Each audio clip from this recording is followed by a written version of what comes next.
7. How are you guys doing? Who's here first? No one said anything yet. So we'll give it a second.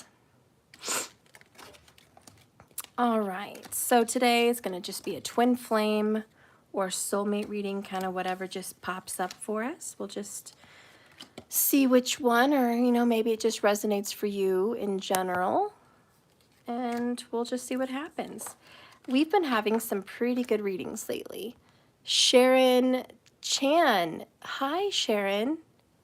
You're the first one live to say hi in my chat group. So in case you didn't know, maybe you already did, but I give free card pulls to anyone who is first in my live chat. So if you want a chance to get free cards for yourself, please hit the subscribe button and the bell icon so you know when I'm live and you can get free cards for yourself. Sorry, I'm trying to fix this. Okay. So Sharon Chan, let's get some tarot for you. And then we'll dive right in, everybody. Ling, your notification is slow. Oh, no. All right. Well, Sharon's the first time she's gotten a card, so that's exciting. Welcome in, Sharon. Killa, hi. You thought you were first? No. I scrolled to the top of the list, and it was Sharon Chan. All right. So let's see. Sharon Chan. Sharon, the first card you have is the Two of Wands. Somebody that you love here is finding the path back to you. They're discovering their path. Seven of Pentacles. Have some patience. Virgo vibes. Marriage. You're going to end up marrying this person. Most likely an earth sign, to be honest. Bottom of the deck. Yeah, it's an earth sign. Three of Pentacles. There's an earth sign here that wants to move forward with you. Most likely a Virgo, but hey, it could be Taurus or Capricorn if it resonates. This person's heart is saying, choose this path. You're drawn onto this path. Go get Sharon, speak to Sharon, find Sharon. This person is being set on the path towards you. All you need is faith, trust, hope, patience, and then you're going to commit. This person's going to commit to you. You're going to be married probably within 3 years, Sharon. Earth, earth, earth. Four of Pentacles. This is going to be longevity. This is going to be a long-term relationship. You have a lot to learn from this person. There might be some pain associated with this relationship. Some pain. That's because you guys had a past life together. And you guys are going to be solving some karma, breaking karmic chains. But this is the right person for you. He's coming in, Sharon. So get ready for a long-term commitment. 7-year difference also in that relationship. Okay. Brown hair. I think that person will have brown hair, Sharon, just to let you know. Okay. So now we're going to get into the collective reading. 3 minutes, 25 seconds in. Holy Spirit, please bless and guide me with these tarot cards. Show me right now what is the energy for the twin flames, the divine soulmates. What do you see for them? What do you see happening? What's going on with them? Sorry, guys, trying to get some of the cards here. What is the deal? All right, so Spirit's going to show me. What is the deal?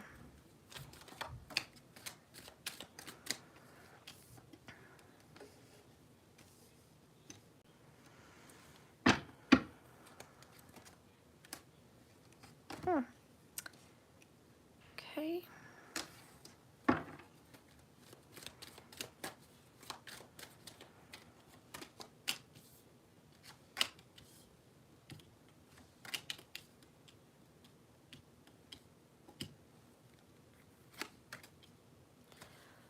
All right, bottom of the deck, Knight of Pentacles.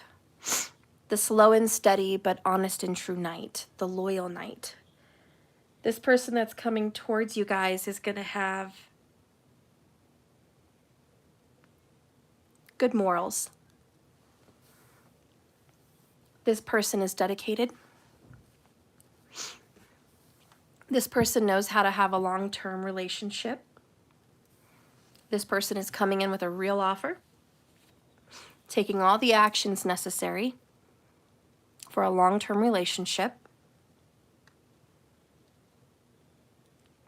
This person is coming in slow. He or she's already on the move.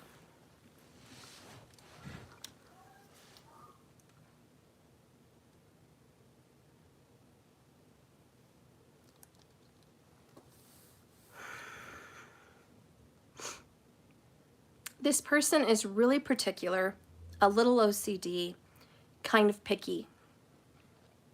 This person likes things done a certain way, in a certain order. Hi, Jessica. Welcome. If you're new, hi, honey. Welcome to the channel. Hi, Teresa. So this person is not the kind of person that's going to rush in just because their feelings are telling them to do so. This person's not going to be the first one to say, I love you. This person is observant, knows what he wants or what she wants, a little bit selfish in the fact that they do what's best for them before they come in. This is not someone that is a sacrificial lamb. This is a wise steward, great big planner, always knowing that he or she's got to do what's right for them on their path. You happen to be on the path. They see a bright future with you. They see potential. They see prosperity. They see abundance. They see long term. But they're not going to rush in. They're not going to say, I love you first. They're not emotional at all. This person is kind of transactional. Like, let's make a transaction. Let's have a business deal. I'm bringing something to the table. What are you bringing to the table? Let's talk about our goals. Let's talk about our future plans. What is your long-term plan? Where do you see yourself in several years? You know, so this person's kind of built like that. Under here, we have the Four of Cups, which is kind of hopeless romantic. Also, someone that's not a big believer in romance or love. I'm not saying this person is not romantic. I'm just saying this person is not Casanova. Not like, oh, I'm just romance, romance, romance all the time. The person that's coming in to give you this offer is like, love is a wonderful thing, but I've never really experienced crazy love. Like, I've never experienced that. So this would be like the first time that they would experience this. Then we have King of Pentacles, again, confirming the earth sign energy. So strong earth sign, super dependable. This person definitely has a business or is going to be opening a business long term. This person knows how to keep a long-term job. This person, you can count and depend on them to make a payment, to be there, to be on time. This is a very timely person. I guess the right word would be punctual. Punctual, business-oriented, slow and steady, and loyal. It's kind of a loyal person. So that's who's coming in as far as your person. You have a very good person here. Let's go ahead and see the overall underall energy. Nine of Cups, Seven of Pentacles. This is what you've been wishing for. Sometimes you don't even know what you want, you just feel it. Spirit delivers the rest. I am feeling the movie Fools Rush In, not for the rushing in part, but for the part where he said, you're everything I never knew I always wanted. My heart knew, but my brain didn't. You know, my heart knew this is my destiny, but my brain just didn't pick up with it. And ironically, look at the thumbnail that I picked for this reading. The heart is holding the brain, who is vomiting in the toilet getting sick. In other words, sometimes your brain can be a sick place. Your mind can tell you things that lead you in the wrong direction, that cause pain and suffering. Your brain is full of anxiety and worry because it always acts in fight or flight. It needs to be in protection mode so the body can survive. So it's very logical and it's very smart. The heart is more trusting. It's more being guided. It's more intuitive. And it's just like, we don't always have to be on pins and needles, brain.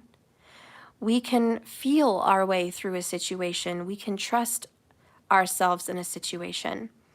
Yeah. So it's the brain that needs to be calmed down here, because the heart knows what it wants. Even though the brain's like, I don't know, I want this, I want that, maybe I want this, maybe I don't know, I'm confused. You know, the brain is sending you in 1,000 different directions, or this person in 1,000 different directions. And really the heart's like, we know what we want. We know what we want. Let us guide you there. Meaning spirit, source, creator, universe, and the intuition. Your guides as well. Okay, let's see what else is going on in the overall, underall.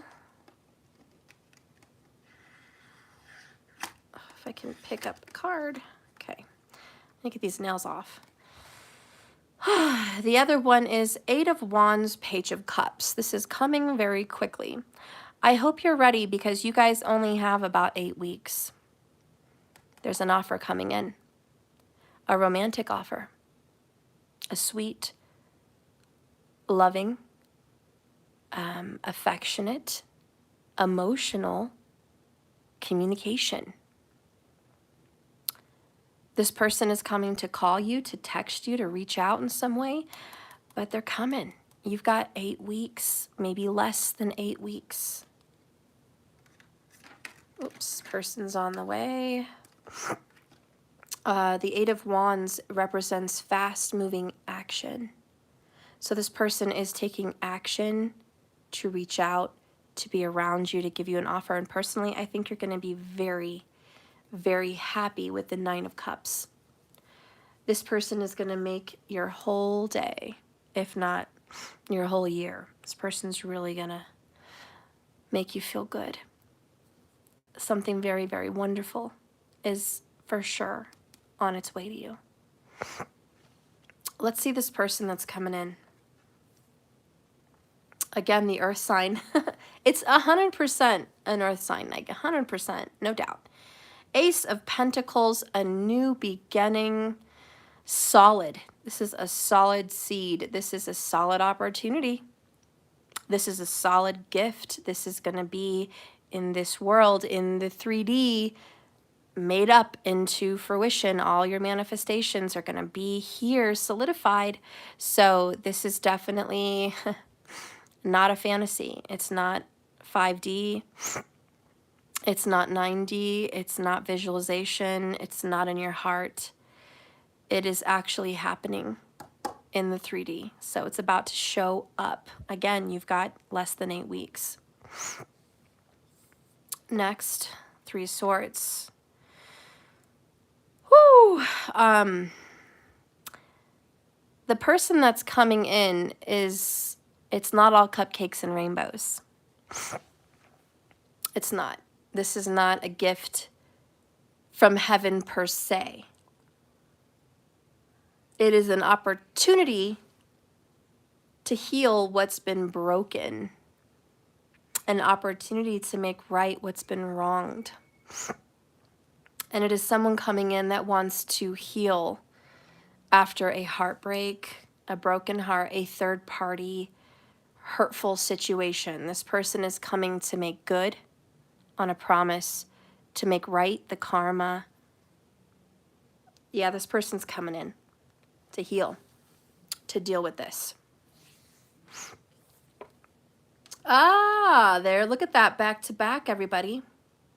Three Swords, third party. If this doesn't resonate, it's just not your story, and that's okay. I am doing a general reading. This is for whoever's watching me, you know. There's many people that will resonate. And if this is just not resonating with you, it's not hitting it down for you, then please go to my website and schedule a private reading so you can have a personal reading and you can get the cards drawn just specifically for you. And we can figure out what's going on in your life, okay? Don't forget, tomorrow on January 11th, I am drawing cards for $11.11 each, live. So if you want to be a part of that, if you would like a card drawn for you, or maybe one for you and one for your honey bunny, tomorrow's the right time to do it. If you would like a card drawn for more information, if you want to have like a story, what's going on in a karmic situation, I would pick 6 of them. If you want to know what's going on in your relationship, again, I would pick 6. But that is available for you to get some answers. Even at least 1 card for an outcome for yourself. $11.11 can be paid through Cash App. My tag is money symbol, let that shit go, 1111. Or you can go to my website, www.jks1111.com, and donate, and I will still do cards for you. All right, so anyways, back to the reading here. You have 3 of Swords, broken heart, and third party. There's no way around that message. This person is coming in, like I said, to make good, to make right, a third party situation. Again, it's not for everybody, but for whoever this is hitting the, right between the eyes for.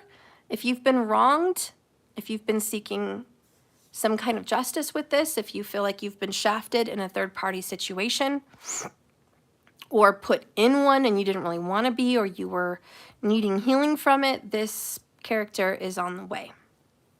Next, Queen of Pentacles.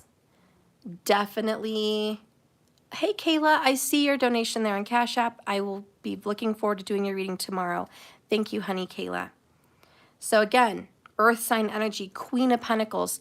I'm coming to give you an offer of stability, marriage, partnership, anything.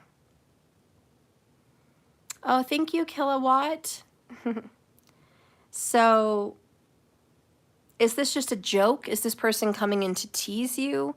Is this person coming in to play with you and put you back down? No. This person's coming in to stay. Oh, thank you, Kilowatt, for the donation, just a tip. Oh, that is so sweet of you. What a wonderful heart you have. Thank you so much for your generosity. I really appreciate you. May you be blessed tenfold. Thank you so much. All right. So anyways,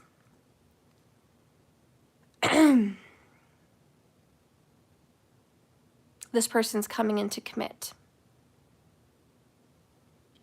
Next, Page of Swords. This person is going to say one thing.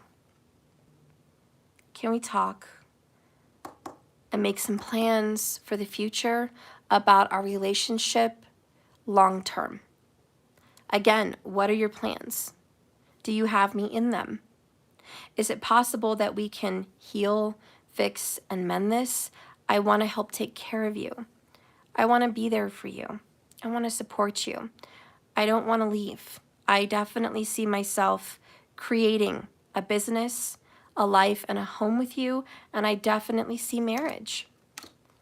We have a divine couple here, King and Queen of Pentacles, so you guys could both be resonating in Earth sign energy. Or it just represents a real stable, solid, committed couple.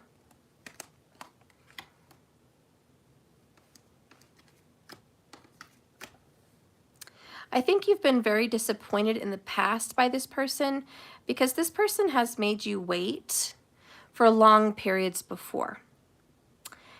And you're just like, you say you're coming, you've been coming, it's been years. For some of you guys, it may have been 7 years. And it feels like 7 years bad luck. You know, you're like, I had this birth of our relationship, or I had a birth of a baby, or I had a birth of our love, or I had a birth of knowing what we are, and then you kept me on ice. You kept me waiting 7 years, or just many, many years perhaps, and 3 of Swords, Page of Swords, like you broke my heart. You broke me. You broke me in this third party. I was so faithful. I was so loyal. I was so true, and I still, you know. So this person's like, I know you've been hurting, but I'm giving us a chance at a new beginning, a fresh start, an opportunity. What does Spirit want you to know about this connection? You're welcome, Rita. I love you too, honey. Thank you all for being here. May you all be blessed, every one of you that's watching right now. May your relationship just prosper. May you prosper this 2023. Oh my gosh, look what you got, guys. Well, the Magician's on the bottom. All right, so this is a whole number one, brand new beginning, fresh start, making that choice. Under that is the World. It's over. We're completing a cycle. I'm ready to make another choice, a better choice, and 10 of Cups. Can we just be happy and make a family now? I just want to make a family. I don't want to let you go. I want to be with you. I want to hang on to you. And then we have the Devil, which I like when it's paired with the 10 of Cups because it's Cancer, Capricorn. It's, I want to trap you. I want to get you stuck with me. I want to make a baby and make you mine. I want to marry you and not let you go anywhere with anyone. I want to possess you. I want to have you. I want to keep you. I don't want anyone else to have you. You're mine. Okay? So I love that. I'm so glad that we're able to complete this difficult mission. Remember the karma that needed to be done? Right? Completing that. I'm so glad that it's you. And the main card that came out here is Cancer. The Chariot. So let's see what's going on.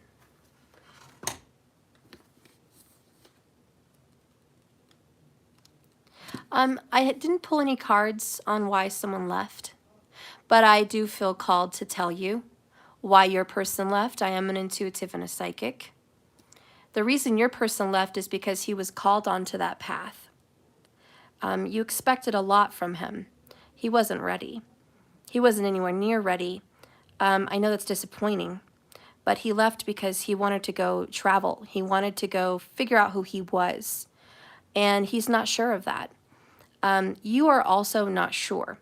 There's a youngness here, which is, I want to know who I am, but I kind of feel like I know who I am as long as I'm with you, which is a dependency. So when you have a dependency, like I know who I am as long as I'm with you, it will repel the other person and send them on a journey. And mostly the reason why your person left is he's not sure about himself. And he's not ready to offer himself because he's not in his masculine energy.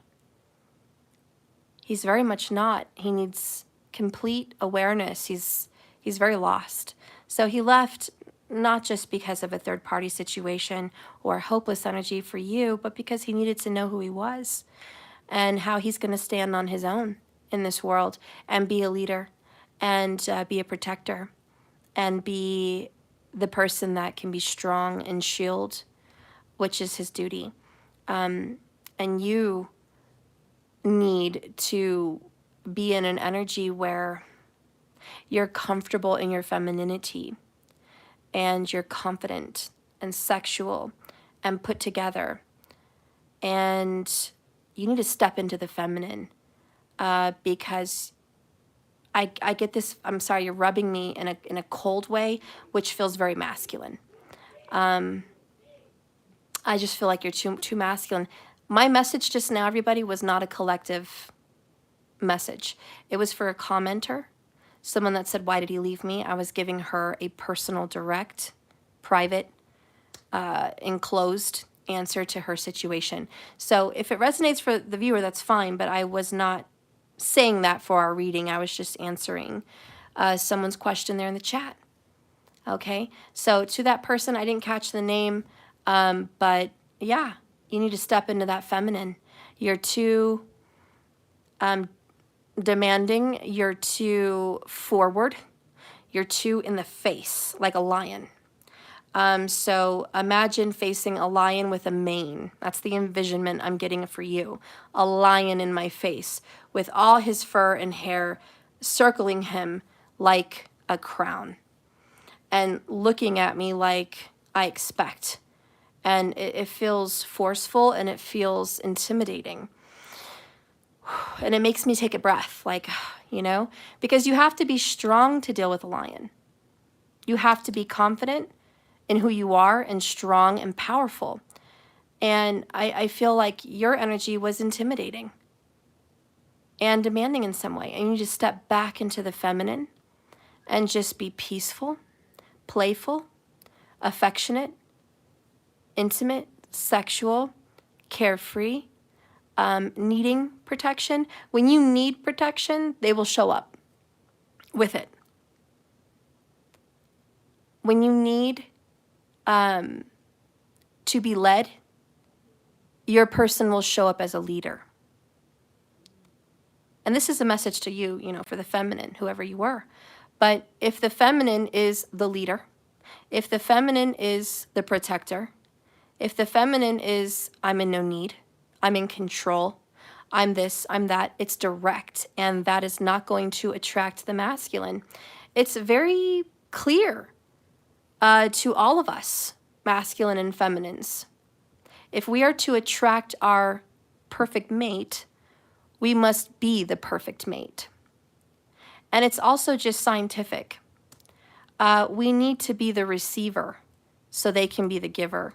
We need to be in a negative energy of masculinity, and they need to be in a positive energy of masculinity so we can receive it. If we are on high masculinity vibe, they will not come in.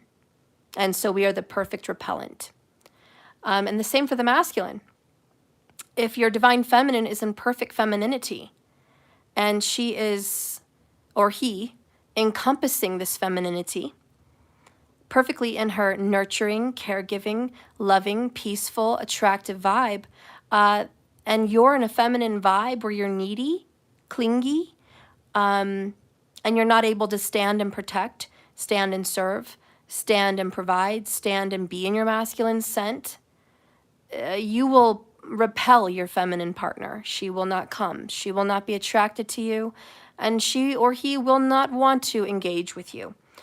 She'll find another partner who will provide that. So for a lot of the masculines and feminine energy, you have to shift gears as well. But anyways, that kind of was a general message. We do need to shift gears. Okay. Begging someone to protect you is being the lion. Again, you're demanding. Someone that needs protecting doesn't need to advertise it. Someone that needs that lets them know with the vibration of their own self. And naturally, someone who needs that protection will attract a protector. So they will see other masculines gather around towards the feminine energy because that is the law of attraction. But if we are out on an island screaming, help me, help me, help me, I'm a victim, come and save me, that's not an attractive energy. That is, I'm completely out of control. I need mommy or I need daddy. And those are mommy-daddy issues. And the masculine will not come for that either. Because the masculine's looking for a queen, not a page. Not someone that needs to be provided for in the sense, I want to feed you, clothe you, take care of you emotionally, mentally, financially, and just carry a child with me. They want a grown person who is confident in their own energy. So really, all of us out there looking for love, we are just either a positive sign or a negative sign. We are either too much in our masculinity or not enough, and vice versa. We're either too much in our femininity or not enough. So it's all about us finding balance and restoration to attract our true love. And as soon as we are in balance and harmony with our lives, honey, we're going to attract the true love and probably more. A lot of people that are like, okay, I've attracted my person, but I've subsequently also attracted many other partners.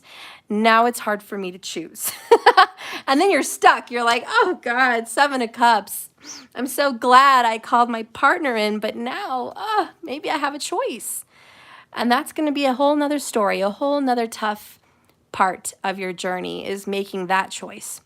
But yes, always seek balance first, and never look to your partner for lacking. Always look into yourself as full. And You know, at that point when you're full, you're going to look around and go, you know, you're not quite full for me. When a feminine is truly in her femininity, she won't allow a masculine to bullshit her or him. I don't know, I just got a vision of like a Viking situation. A lot of the most beautiful maidens would be taken by the leader of the Vikings, you know, the most beautiful. Why? Because they stepped up. And even if they were already with somebody else, if that person came in and took out the other guy, they'd be okay with it. Because ultimately they want to be protected. They want their children to grow and be protected, and they want security. One of the most, and you guys know a lot of the feminines, even men who are in a feminine energy, you know this. One of the most biggest turn-ons for feminine energy is strength, confidence, and security. If a feminine energy feels like this is my castle, nothing's going to come in and take it. Nothing's going to come in and cause harm. We are completely secure. Panties drop. Underwear drop. That's it. That complete security is a sense of openness for the feminine to just start blooming, really start becoming who the feminine is. And the feminine will just start doing wonderful things, being super sexy, being the ultimate chef, being the ultimate nurturer, being the ultimate healer, mother, friend, confidant. All of a sudden, they'll get gifts you never knew they had. They're the masseuse. They're the psychologist. They're the doctor. They're the sexual vixen. They're everything. So again, it's like feminine energy needs that source. They cannot become the ultimate feminine without the ultimate masculine. And you'll find a lot of you guys in relationships where you're not quite in your feminine balance and you're attracting a person that's not quite in their masculine balance and clash because you guys are not whole. And that's okay. That's what we're all working on in this world. You're not alone. Blooming rose, exactly. For years I lived without it. Okay. It sounds confusing. Oh, it sounds confusing? It killed your marriage. Well, the ultimate masculine wouldn't be anything harmful. The ultimate masculine would be, how do you say, a big teddy bear. The ultimate masculine is the ultimate, but they also carry sensitivity and love and respect. So if you've ever thinking like, oh, I had the ultimate masculine, but he was an abusive fuck, you were not with the ultimate masculine. All right. So Killa, you're working on your feminine energy for real, less hunting, baby. You don't have to because you're worth coming to. Exactly. The feminines are the prey. The masculines are the hunters. If you become the most appetizing prey, you will be the most sought out by the hunters. It is what it is. I'm not just talking about looks. It's a total package, but you get the idea. Be the ultimate prey and you will be hunted. You can't be out there like a starving Bambi, like limping. I'm in the field. I'm wounded and sick. Come grab me. I'm easy prey. They don't want you. They're afraid they might hunt you down and get sick, get harmed. You're not an appetizing meal and you won't satisfy them. You won't sustain them. And I'm just using that in just an example, but you want to look hardy. You want to look prime. You want to look like the ultimate. You want to look like I am the trophy. Look, I want to just put this person up on a shelf. Look at my gift. That's what the masculines want. Male or female, that's what they want. Look at what I got. Look what I sought out. Look what I worked so hard for. You could never have what I have. It's that sense of ownership, you know? But masculines need that. They do. And feminines need to feel like the most wanted, hunted thing on the planet. So if a feminine feels like I am the most desirable piece on the planet for this person, I am the shit. They're happy as a plum. They're just a peach in a you know, peach cobbler. I don't know the right words. I'm just losing my words here, guys. But anyways, let's move on with the reading because I'm clearly making no sense at all. So anyways, the card that came out for you guys is the Chariot. And here we have the Orca. And funny how we're talking about hunters. So the Orca is the Chariot, and it's about perfect balance and harmony, working together to achieve the same goal. So I do see you guys are reaching balance. Is this temperance balance? No. Is this justice balance? No. Is this Six of Pentacles balance? No, again. But we're getting somewhere. We do have some sense of victory, overcoming. We have a win here. We have triumph, we have control, and we have confidence. So this Chariot's like, we're getting somewhere now. We are getting somewhere now. You guys may not have been getting somewhere in the past. Clearly, there was a third party involved, but you're getting somewhere now. Major Arcana means major things. Cancer vibes again, by the way. So, do you truly understand how movement works? Do you understand the ripple effect of consequences of the movements that you guys make? Each time you step, jump, change direction, you cause a ripple that will eventually come back to you, this time carrying the energy that that ripple created.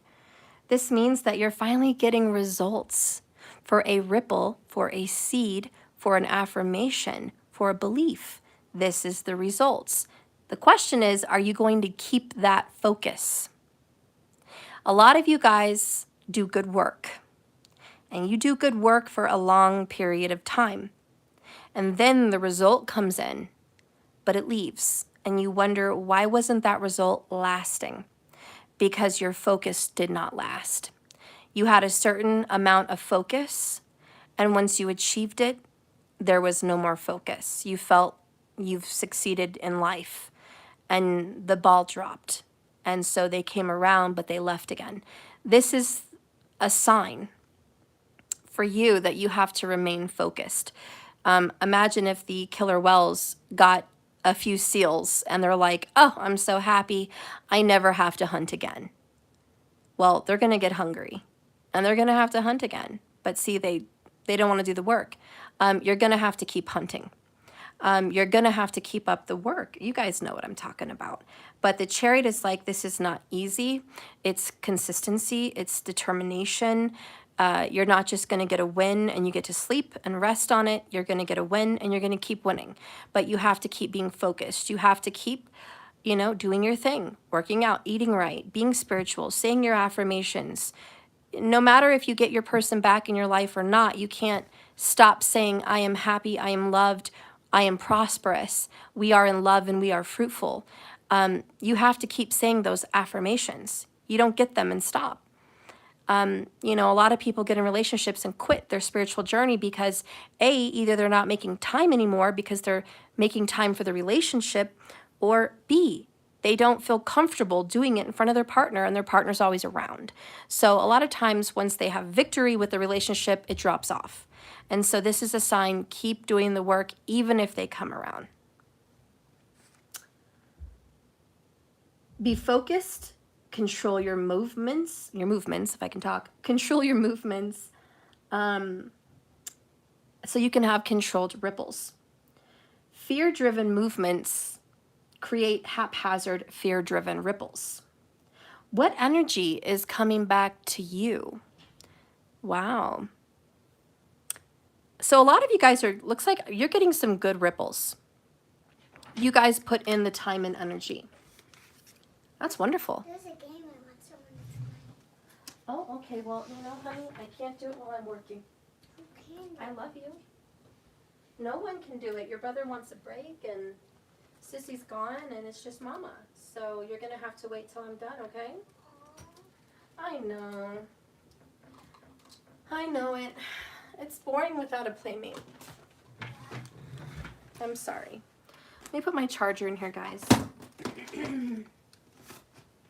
But the good news about the Chariot, guys, now that I just thought of this too, is a partner. The Chariot is prime meat for saying you don't have to go this alone. I'm coming with you. So the Chariot is a partnership. All right. Let me close my door because he left it open.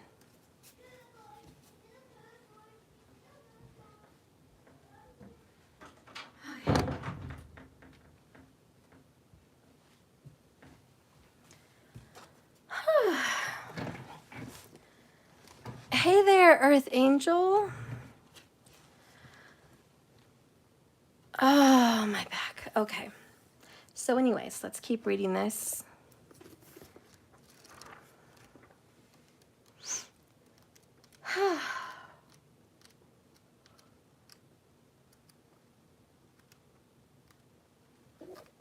In relationships, movement happens so much faster when the two of you are focusing on your energy at the same time with the same focus. Yes. If you guys are putting your energy in the same things. If you are pulling in individual directions, then your Chariot will be all over the road. And you could be heading for a crash. Get focused and pick just one thing to dive towards. Once you've arrived at the first destination, you can pick the next one. And then the next one. But for now, just pick one together and head in that direction. And I just had an idea for you guys.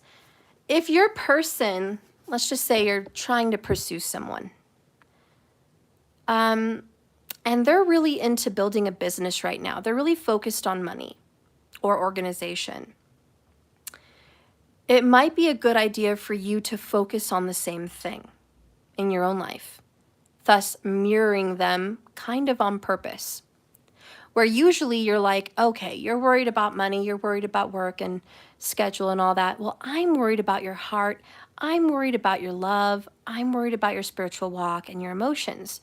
That makes you guys uneven and heading for a car crash. My idea here is to shift your focus and say, what if I actually step back from the emotional and step into focusing on building a business, building my body, focusing on my health and well-being, my career status, whatever, my money, like credit, whatever. Like, what if I focus on that as well? You might find that you and this person align, and then it starts to click. It's like the wheels match pace. Your breathing matches pace.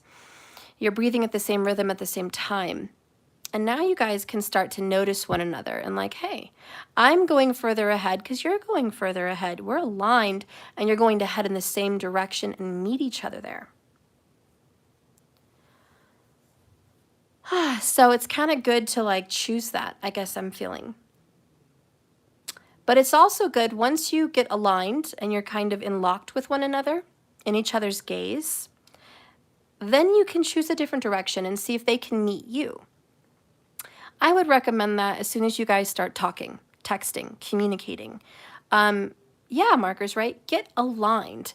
And then once you're talking, texting, and communicating, shift gears, shift gears and take it another direction and see if they follow.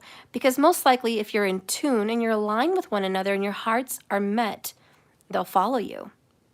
I will follow him. I will follow him wherever he may go. You guys get what I'm saying. 44 minutes, 4 seconds. There you go. Let's do some journal prompts with this card. Is the direction you are currently going in headed in the right one for you? Do you feel like this is a good direction for you? Think about that, right? And then second, how can you get better control of your inner chariot? What can you do? Books is always a great thing. I notice one of the biggest problems in our time today, unfortunately, is the same thing that gives us so much information and peace, which is our phone. It's ironic. Our phone brings us peace because it provides meditation, music, communication, information. The phone is such a great blessing, but it's also a curse. And mostly, I think it's social media that's the curse, because they create their apps with you in mind, hoping that you get addicted and hoping that you want to keep clicking and stick on there for as long as you can. They're not worried about your health and well-being and balance. They just want to make sure you spend hours on that app and then maybe hours on another app. If you think about it, how many apps do you spend time on?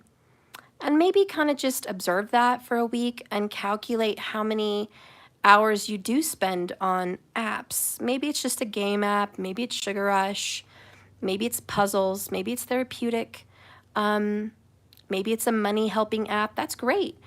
See what apps you're using and how long you spend. If it's a positive app, like a meditation app or a schedule app or something good for you, then it's helping you. But what about like Facebook, Snapchat, Instagram, TikTok, YouTube, other apps? Like, just calculate how many hours you would spend. I don't know. There may be, I don't know for sure, I'm not tech savvy.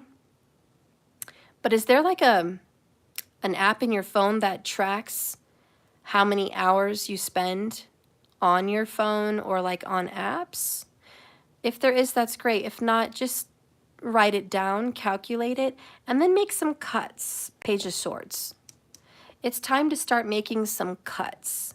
It's also time to make cuts on where you spend your money. Do you have subscriptions that you don't use? You know, are you subscribed to channels on Prime that you're not watching? Are there subscriptions you completely forgot about on your Apple? You know, maybe check back and just be like, let me make some snippets here because I need to get myself Queen of Pentacles, King of Pentacles, Nine of Pentacles, the fucking order. You know what I mean? Whether it's time, schedule, money, all of it. You know what I'm saying? They're just like, let's snip some things here, okay? Anyways, that's the Chariot. Let's make progress together. King and Queen of Earth, Knight of Earth. You guys are moving forward for sure. There's actions being taken to fix this twin flame or soulmate relationship that was met with so much pain and strife because of a third party. I do feel that this is the dawn of a new era, the beginning of a new year, obviously, of good things for you. Good things. Lots of good things. Mostly stability. I think that you guys are all getting very, very stable as a partnership. This is a real deal, like a real business deal. A lot of you guys could be coming into business with someone, and that's wonderful. Also, though, most of you are just getting your affairs in order. A lot of you guys are becoming business owners, homeowners. A lot of you guys are finally getting to be stable, grown adults. Maturity is definitely seen here. A lot of mature people. Some of you guys may be becoming new parents, Nine of Cups, Page of Cups. You know, that whole shift into parenthood is making you a much more responsible, detail-oriented person. But you're getting your shit together. The universe supports you. I don't want you to not know that. I would like to dive into how the universe is supporting you. So let's get into that.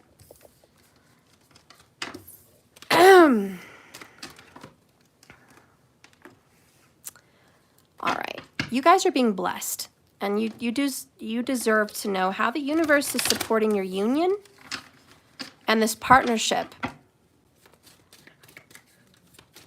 How is the universe supporting this partnership, Spirit? How is the universe backing this up?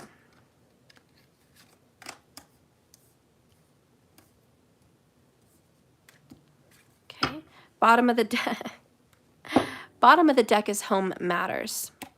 And then we have the keys, important choices. The universe is like, if you make the right choice, I will support you. Again, home ownership or the beautification of a home, getting your home and foundation for life situated. I just want to take a moment for everyone that's watching to just, some people are meant to be on the road forever, and God bless you if that is your path. You know, like Sadhguru, where's his home? It's just everywhere. God bless those people on that path. But a lot of other people are searching aimlessly. You don't know where to settle your roots.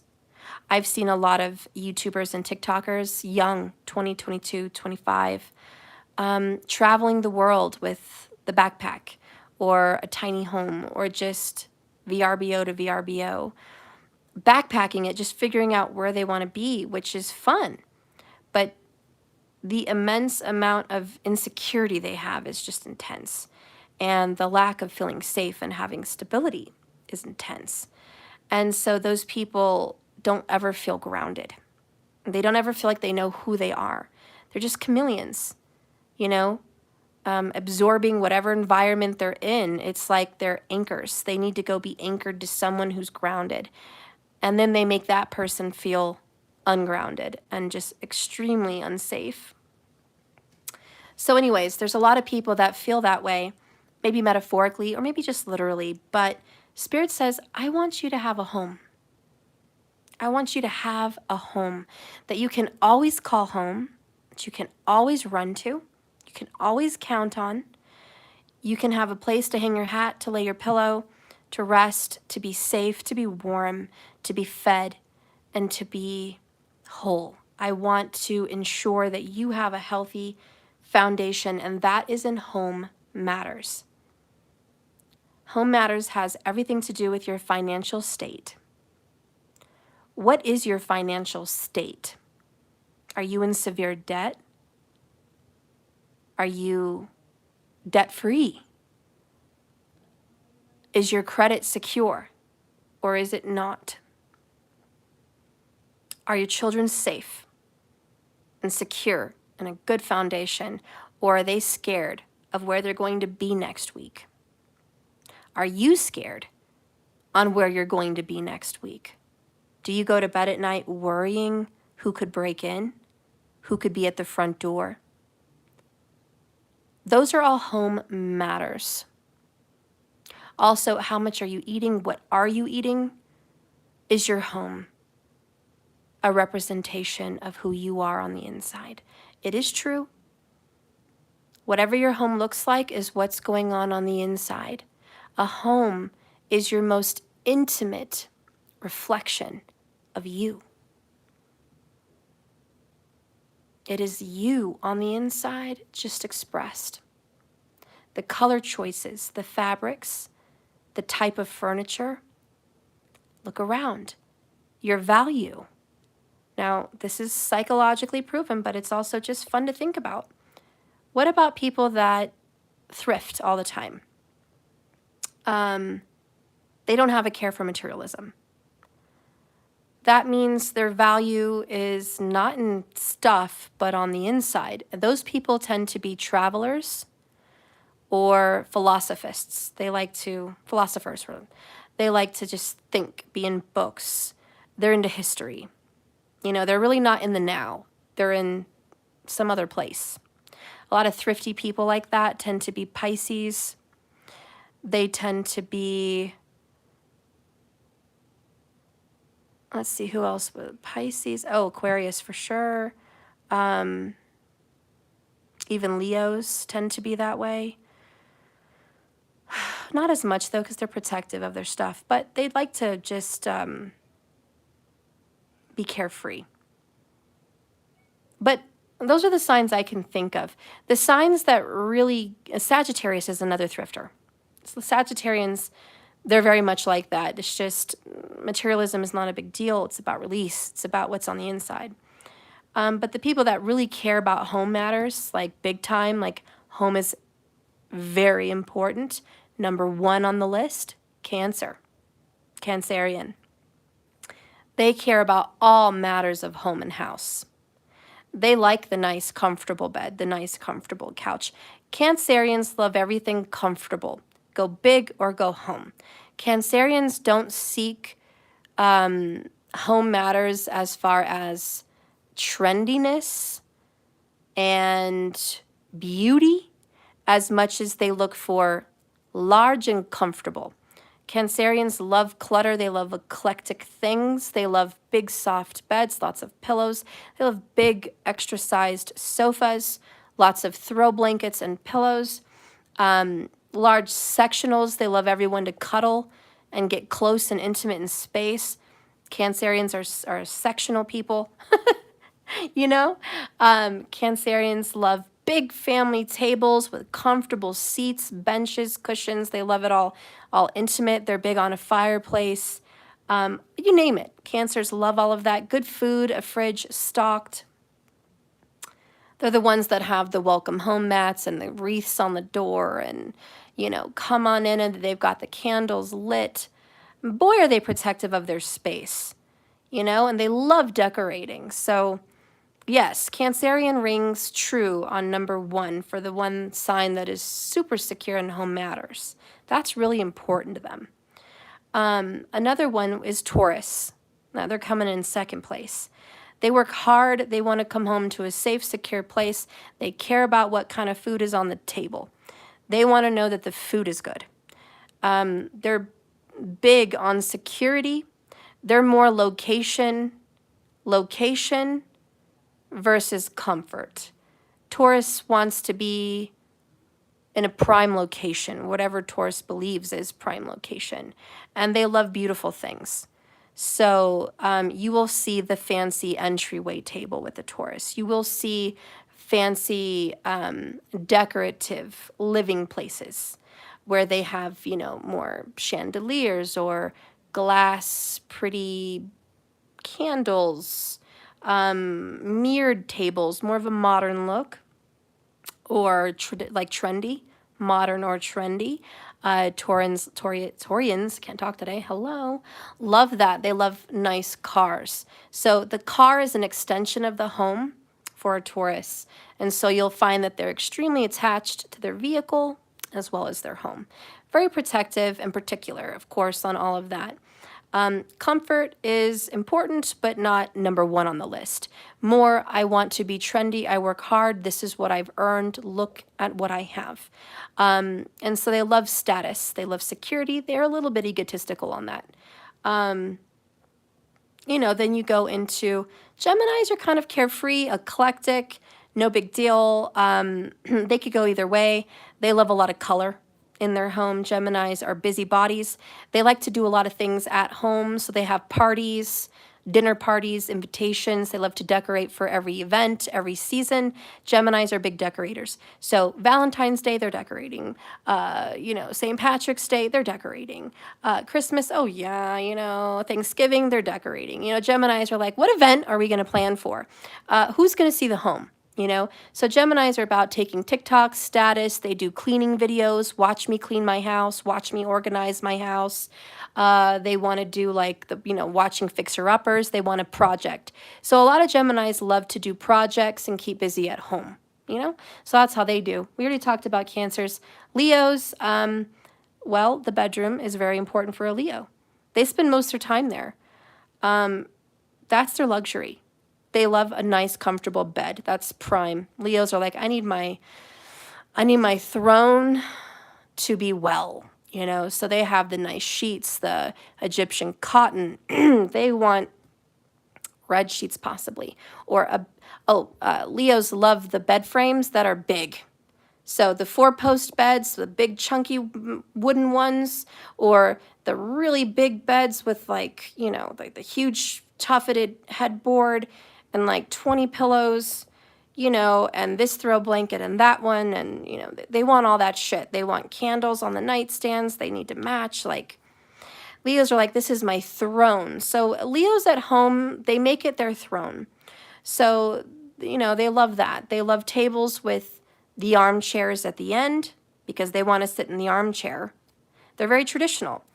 You know, they want to be the head of the household or, you know, one or the other. And they love food. They love family. They love children. At a Leo's home, you will see the trampoline, the hot tub, the play set, the video games, the projection screen, the theater room. Oh, yeah, you're going to have a theater room with a Leo. And as far as the living room for everyone sitting there, who's going to get the head chair? They have their designated spot. That's a Leo thing.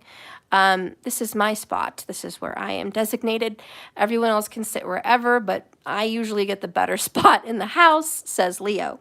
Again, they're the lion, they're the throne. Let's move on. Virgo, oh, clean, OCD. You know those videos you see on TikTok where you see, oh, and I'm not trying to be racist here, but I'm just saying they're usually from Asia in somewhere, but you know, they have all these gadgets at home. The toothpaste dispenser, the sock cleaner, the toaster oven with the buttons. They have like a another toaster oven and this fucking thing and that fucking thing. And I can't even think about all the fucking things they have in the fucking kitchen, like just things everywhere. I would be, I don't know, gadgets, all the gadgets. I don't know. They've got blue lights with phone cleanser things that take out the germs of the phone. They have shoe things that take out the germs of the shoes. They have fucking like 6 different fucking bath mats because they're cleaning their bathroom every fucking day. And they've got even special cleaners that spray it. And then they've got shit everywhere. Just fucking gadgets. Anyways. I'm so Cancer. I can't deal with that. I'm too cluttered. Woo! Hold on. I need to breathe. I'm getting claustrophobic here. I can't live at home like that. I'm getting sweaty hands just thinking about it. Virgos have to have very clean counters. They do not like clutter. Please don't create clutter. They need organization. Oh, I'm having a meltdown. I don't know. I need to hire a Virgo to help me. Fuck it, I can't deal with it. The anxiety that I am empathically pulling from Virgo. Can I just say Virgos have anxiety? And if their home is not just so, however their home is just so, they will get anxiety. Virgos do not like to be in a home of anxiety. So they like to make sure that everything does have a place so they can rest and have peace.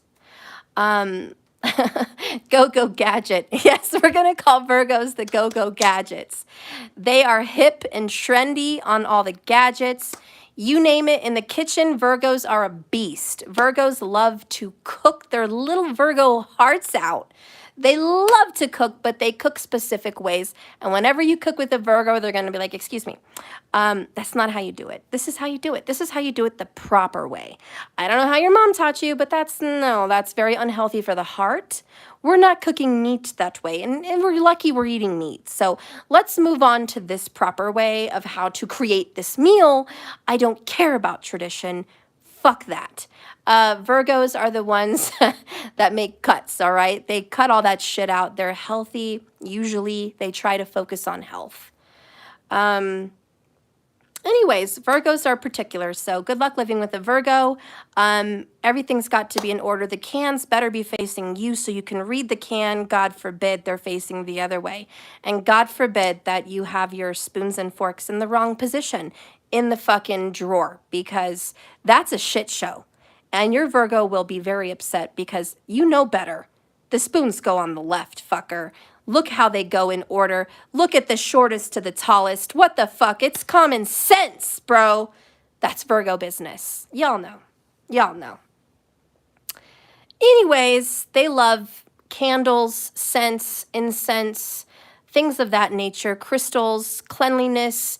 Virgos tend to be drawn to the color white, black, or red. They have like specific color schemes. They're not eclectic. They're not going to have, how do you say, like hipster, what's another word? I don't know, but like purples and pinks and reds and like multicolors. They're not into that shit. They are into one source. So, one main color and a pop, black and a pop, white and a pop. You know what I'm saying? Basics. We're going to move on. Sorry, Virgo, we got obsessed. Libra, their home is somewhat like a Virgo. They do like everything in balance, but they love beauty. You go to a Libra's house, yes, it's clean, there's balance, but there's beauty. They want chiffon. They want silks. They want the cozy, furry feeling couches. They want the heated blanket. They want the cozy fireplace. They want the real fresh roses on the dinner table or in the coffee table or by the nightstand, not fake fresh. They love to take their time in things, aesthetically pleasing. They like to look at magazines and they prefer their home to look like a magazine. They are clean for sure, you know, very much like a Virgo to an extent, but not ultra, like, you know, the Virgo. They're not super particular, but everything must be put away, cleaned, and looking good. You know, that makes them feel peaceful. They like nice things. They also like to have a balanced home life, so Libras will like to maybe have a getaway on the weekend and the home to go back to. So you'll see that Libras do travel, okay? Venus is the vehicle, the travel, the movement, but also the beautification. So they love relationships. They love to go out and meet people. They love to have friend dinners. So, you know, the Libras will be like, let's have a dinner night for the friends, you know, and they'll have nice drinks. You go to a Libra's house, it's not a family gathering, Taco Tuesday with margaritas, although that would be very good. It's more, we're having prime rib, and we're having Chardonnay, and we're having, you know, creme brulee for dessert. And I have hors d'oeuvres. I have appetizers while you guys are waiting. And the dinner table is set, and they've got, you know, the dinner plate, the salad plate, whatever the hors d'oeuvre plate or the bowl or whatever the fuck, special napkins, you know, a nice setup. They have events like that. Not often, but when they do, they go all out. So Libras love to go all out luxury status.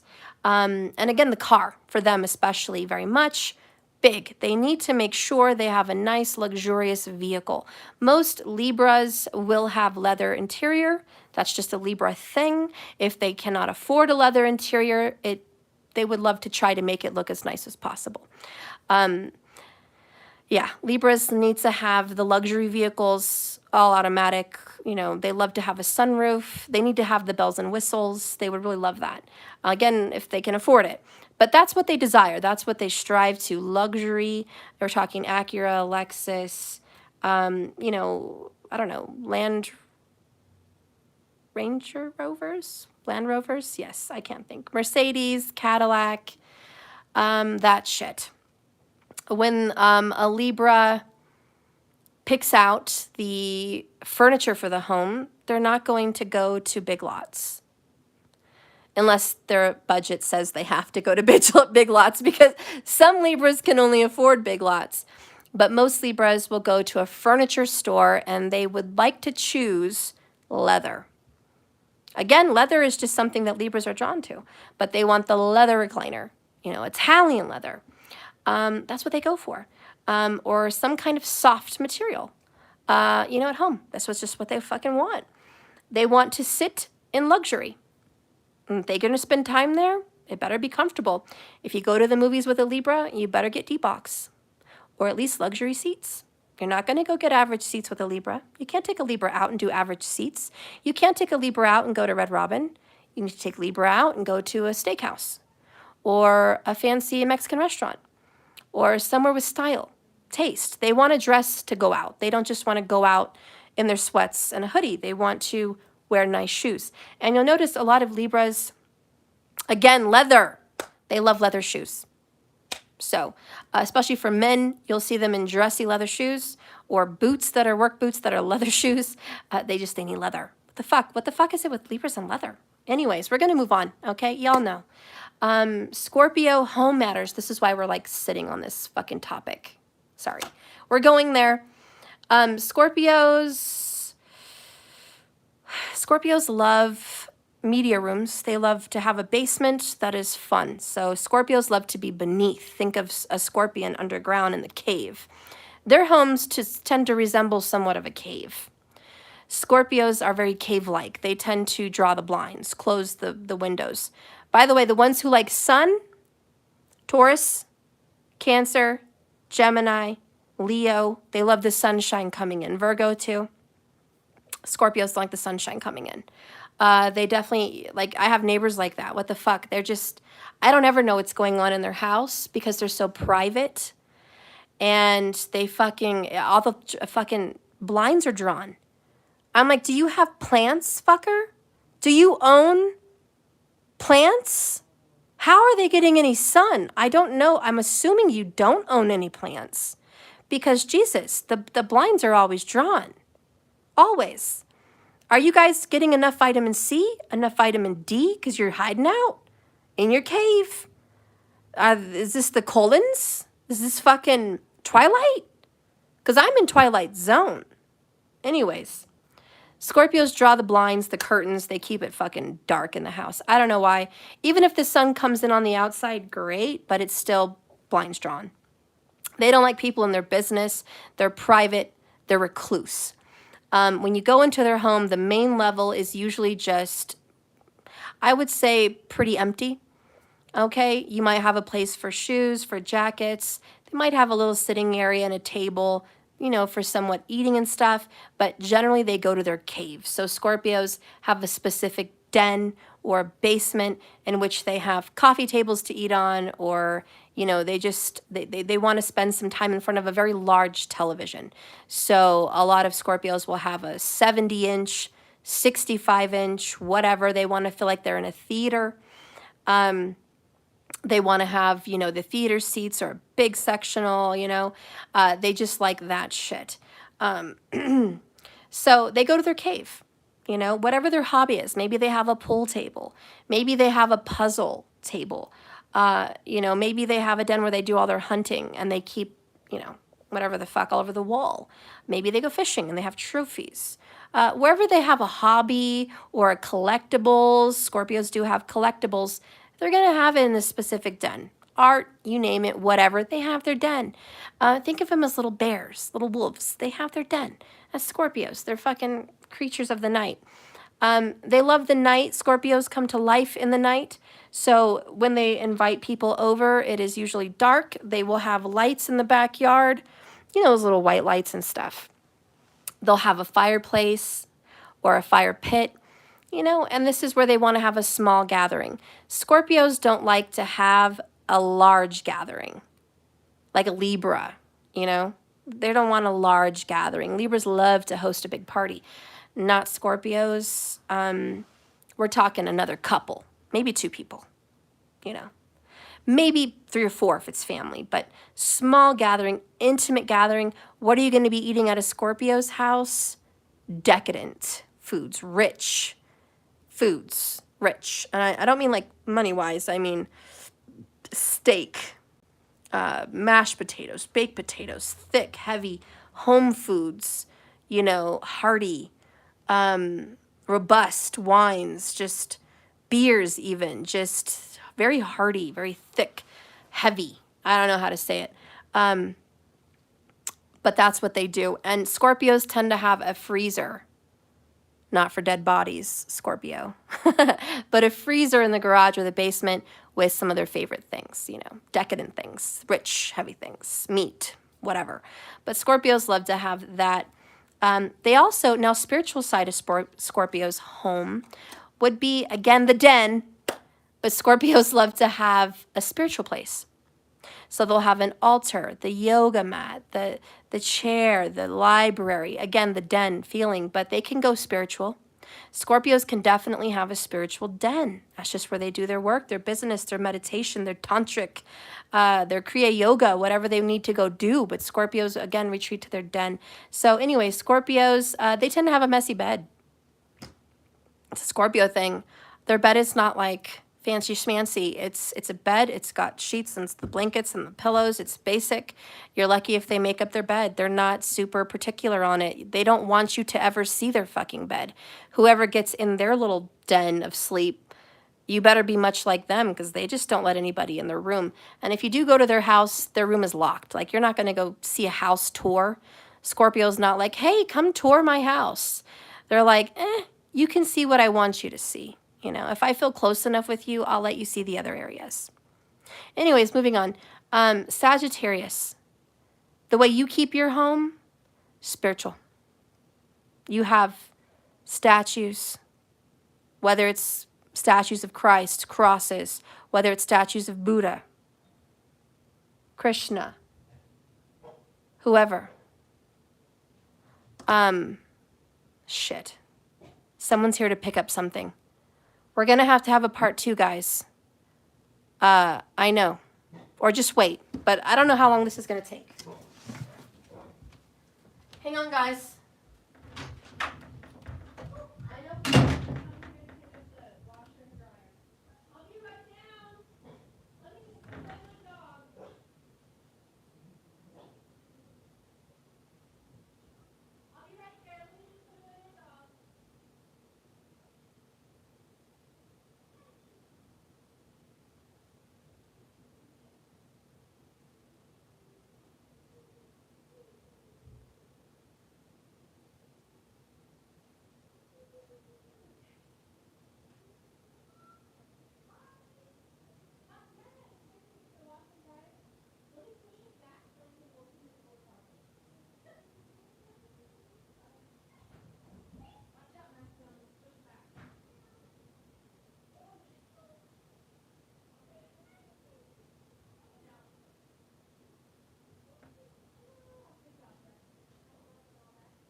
Sorry, everybody.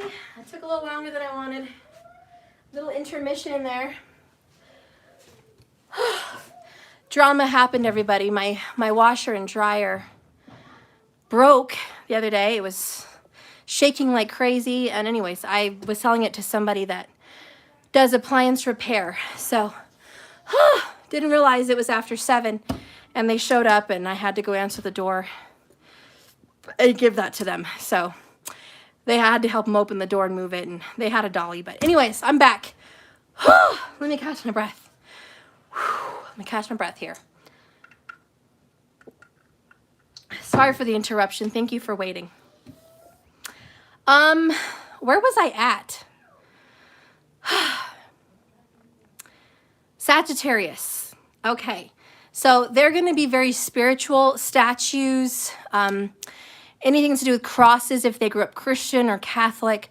Lots of metal iron crosses, any kind of crosses, any kind, jewels, ceramic, you name it, okay? They're going to be super spiritual. They're going to have a lot of that stuff on there. Sayings like, God bless this house and all who enter. They might have phrases on the wall, okay? I'm making you breathe hard. I'm sorry, girl. I have a lot of stairs. But, you know, they may have like signs like keep up the good work or I am affirmations, just a lot of inspirational words on the wall. A lot of Sagittarians love to have words on the wall, stickers, pictures, whatever. They also tend to focus on beautiful scenery. So a Sagi's home will tend to be very large, have large land, or have a beautiful view, even if it's just a garden in their back or porch.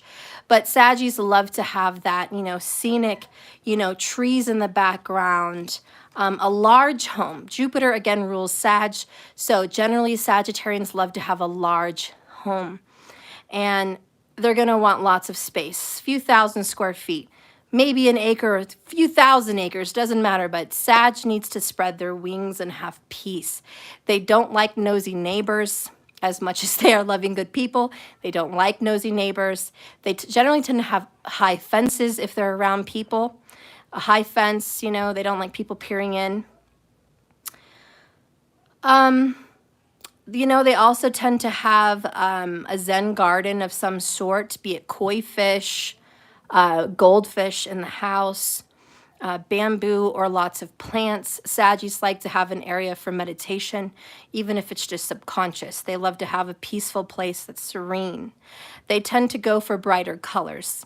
So reds, yellows, oranges are pretty popular with Sagittarians. You'll tend to see maybe they have yellow cushions on their sofas or yellow curtains or yellow sunflowers, or they'll tend to go orange and have like, you know, a lot of fire, reddish looks. So lots of, you know, orange fall decor, maybe a picture with the leaves turning colors. Sagis love to go for those kinds of colors, orange goldfish, things like that. You know, they're good people that just want to focus on the truth. You might go into a Sagis home and see a lot of politics. This is for some Sagis, not all, but it's either going to be religion or politics or very spiritual. Pick your poison. Sagis are preachers and teachers. When you go into their home, they want you to learn something. They want you to leave with some value. They value knowledge, wisdom, and truth. So whatever the Sagi feels is the truth is where you're going to see it reflected in their home. Whether it's Islam, Christianity, Buddhism, whatever. If they worship nature, you're going to see that. Whatever, but you're going to leave with wisdom. So they'll generally tend to have a library, lots of books about whatever they're into, politics, religion, spirituality, witchcraft, if some Sagis are into that. Whatever, you're going to see it and you're going to hear about it. Yeah, so I think we're good with Saggy. Big, beautiful, serene. You're going to learn something there. Lots of words on the walls, bright red, orange, yellow colors. White. Also, Saggies do love white. So they might have white sofa, white tables, white carpet, white. They do love white with all those colors. White is very pure, very peaceful, very zen.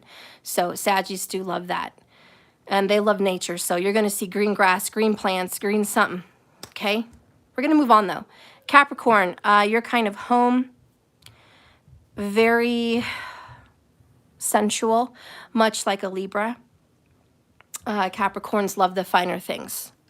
You're going to go to a Capricorn's house, you'll see they have cigars. They've got fine wines, whiskeys, you know, the Cuban cigars. They've got statues from somewhere in the world. They've got maybe famous paintings that even if it's a print, they have like Picasso or Monet or Mona Lisa or, you know, whatever. Whatever. They've got famous paintings, well-known artists on the wall. They love recognition. So you're going to see awards and achievements. So for a Capricorn, they may have where they graduated from, levels of success in their business and career. They may have an office. A lot of Capricorns love to really have a nice office at home, somewhere where they can kick back and focus and work hard and thrive. You're going to see a lot of goals. You go into a Capricorn's home, it's all goal driven. You might see a workout area there on the left where they have their weights, they have their treadmill, they have affirmation words, they have whatever, they're very goal driven. You might see them keeping a schedule as well, going on runs or walks every day. So they've got their running gear right there by the door with their dog leash and stuff like that. They're competitive to an extent, so they're sometimes into sports, things of that nature. So you might see something like that reflected in the home, business, sports. Women Capricorns, shoes, purses. Their closet's going to be super organized. You might even see the shoe freaks come out with the Capricorns, collections, things of that nature. Pop head collections, watch collections, shoe collections. Name brand, you know, not cheap shit, nice shit, very expensive stuff. They usually have a tech center, so they might have a charging station with all their tech gear. You'll see the iPads, you'll see the windows that go up and down with a remote. You'll see lights that are driven, you know, by smart lights, you know, dim on, dim off. You'll hear the Alexa, whatever, Google, whatever they have. They like gadgets and stuff like that as well. So you'll see some smart gear around the house. But again, luxury. Capricorns also like a big home, much like Sagittarians. Capricorns want to go home to their mansion, to their retreat, to their castle. They are the king of their castle, and their home reflects their achievement. So they really want to feel that they've achieved some high level of recognition and success, and that their home reflects it. I don't know if you guys have seen the Beverly Halls. They have a TikTok. I think they have a YouTube. I don't know. The Beverly Halls, I think. But I think they live in Vegas, which is weird, but I don't know. But they have a very huge house. Their bedroom is 2 stories. They have 2 fireplaces, 2 TVs for each person in the bedroom, a huge, large king bed. They have a spiral staircase that goes upstairs to the closet area and the bathroom area, a waterfall feature there, big views. Their bathroom's bigger than my effing house. You name it, the big soaking tub. They love the showers with the jets going on in at all sides, the waterfall water features.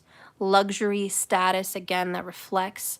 What they wear also reflects, but we're not talking about what they wear. We're talking about their home. So anyways, name brands, Capricorn. We're almost done here. I'm spending too much time. Aquarius, eclectic. Aquariuses are very eclectic. You're going to see how do you say? Daniel, be quiet! Sorry. They just have a menagerie, or however you say, like just you name it, they've got it. Everything, a little bit from here, a little bit from there. They've got something from India. They've got something from Canada. They've got something from Mexico. They've got something from Florida. They might be into like deer, and they've got deer pictures all over the house, or peacocks, or, you know, candle obsessions. I don't know. They have lots of stuff. Moroccan vibes tend to pick me up for Aquarians. Hippie, Moroccan, what what's the other one that's kind of famous now, like kind of popular? It starts with an H. There's a lot of taupe, white, fringe, hemp materials. Trying to think of the name of what they call that. I can't think of the name, but they've got like cactuses and stones and Scandinavian? No, but they do like Scandinavian. But it's just it's a collage of everything in the home. So Aquarians, they just tend to have a little bit here and there. Lots of decorative items. They're thinkers, so you're going to see books. You're going to see things that mean something of great importance to them. That used to be their parents or best friends or a teacher. Art Deco could definitely be an Aquarian thing, but that's not what I was thinking. Anyways, you're going to see just, when you go into an Aquarian's home, you're going to feel like, wow, this is a different, unique home. I've never seen a home like this. They tend to shop at places where individual artists create things. Like, you're not going to see famous art in the Aquarian's home, but you're going to see some art that their neighbor created and they gave them, you know? Or they went to a sale somewhere and it was like a individual creation. Like, I got to have that piece in my yard at my home. Aquarians tend to be creative as well, but they do hang on to traditions. So the only traditions they like to hang on to is their family ties. Great-grandpa's watch, you know, great-grandma's throw, you know, mom's favorite chair, or, you know, grandma's kitchen table set, or, you know, great-grandpa's tea set, or, you know, they have little things like that that mean something to them, but everything else they've just found throughout the years, different places, and they just kind of put it all together and make it work. They're very artistic, so you might see them painting their home in a different way, painting their flooring in a different way. Their house color on the outside may be a whole different look. You know, when you go down the street and you see like a purple house, blue house, pink house, and you're like, what are they doing painting their house this color? It's probably Aquarian. They don't mind standing out. They don't mind being different and ruffling feathers. Some of an Aquarian's favorite colors would be like turquoise, pink, purple, burgundies, tans, just like lots of different weird colors that come together. They just like that and they're drawn to it. So their home, again, an Aquarian's home's going to be a little dark. It's not super bright. You're not going to see windows all around the Aquarian's home. Again, traditional. Saturn rules them. They like traditional homes with a unique modern feel, of course, with their own taste. But you're going to see it blocky. So an Aquarian's home, it's like the dining room is blocked off. This is the dining room. The bedroom is blocked off. The living room is blocked off. There's sections. There's organization there. The big open floor plan makes the Aquarian feel not very safe. So a lot of Aquarians like to feel like that wall is there behind them. It gives them security.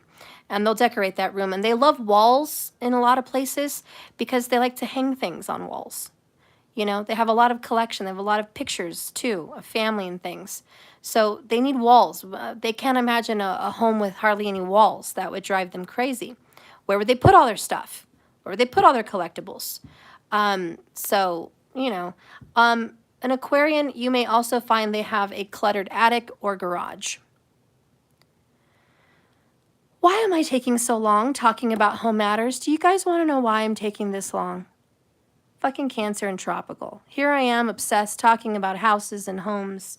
It's ridiculous. Look, if I could paint a picture of an Aquarian home, it'd be like a one-story fucking adobe house in the desert or in Mexico or in Spain or in Greece with a large layout with the arched doors, the metal gates, a cactus in the middle of the atrium, a fucking waterfall pond like you could throw pennies in, a fucking statue of an Indian carved in wood.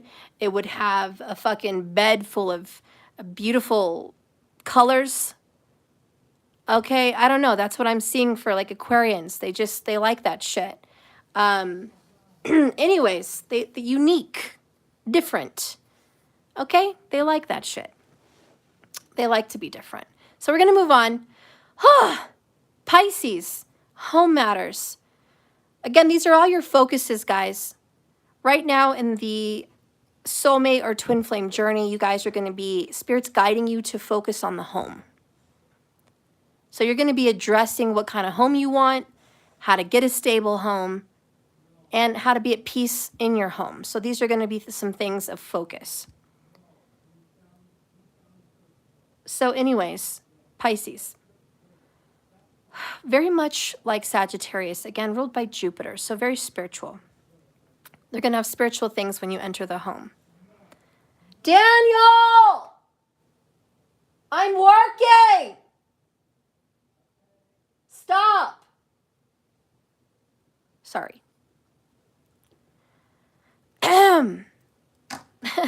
Jeepers Louise. Very spiritual. Pisces, again, wants a big house. They're okay in a small house.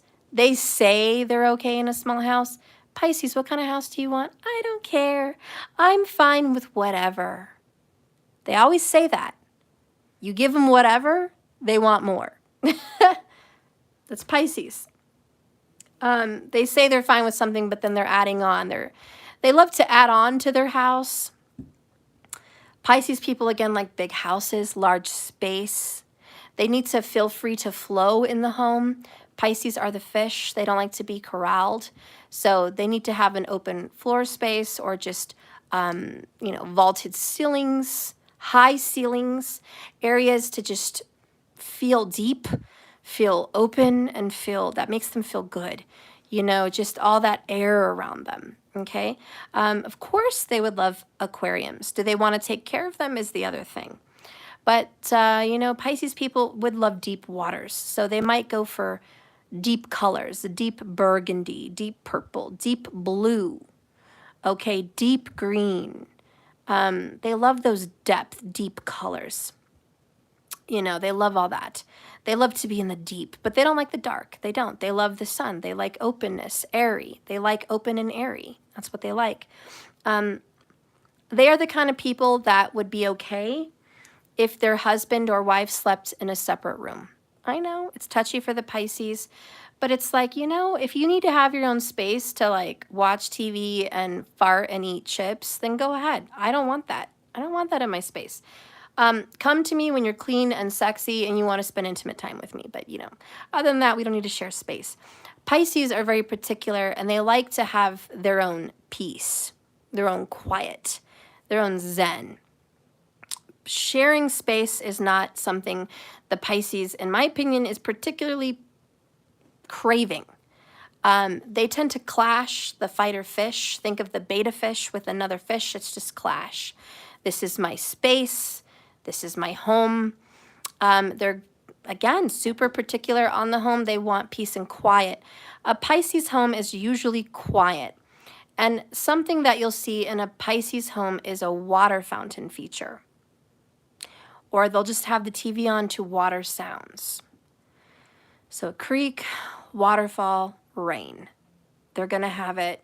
They need to hear that constant trickle. They love that. It's very peaceful.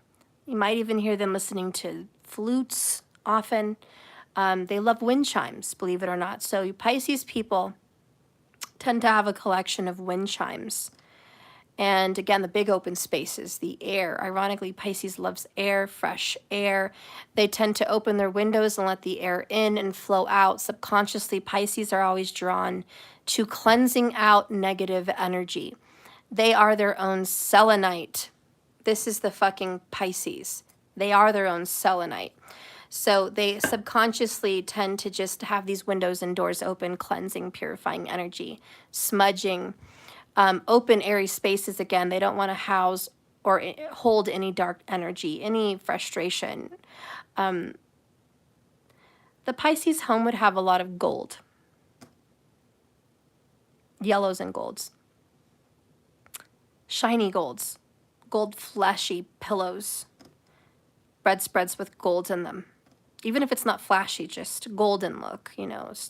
They like that gold trim, brass trim, deep colors. That gold just reminds them of spirituality, of the sun, of God, of source, power. And they want to be connected to the sun as much as they can, because that to them is the highest creator source, subconsciously. So Pisces, again, you'll see a lot of brass or gold. They love meditation. If they are a spiritual Pisces, they would love meditation, even if meditation is just sitting in a room with the rain sound, or on a porch with tea, watching the birds, again, the air. They love to watch birds. Pisces are very drawn to birds, so you might see they have pet birds, or they have bird seeds in the front and they feed the birds. But Pisces people, they love all different sources of birds. They're very into that. They're thinner, you know, I don't want to talk about that. But when it comes to food, Pisces tend to fast subconsciously. When you go to a Pisces home, you may not see their fridge fully stocked. And you'll say, what are you eating? Pisces is like, you know, I don't know.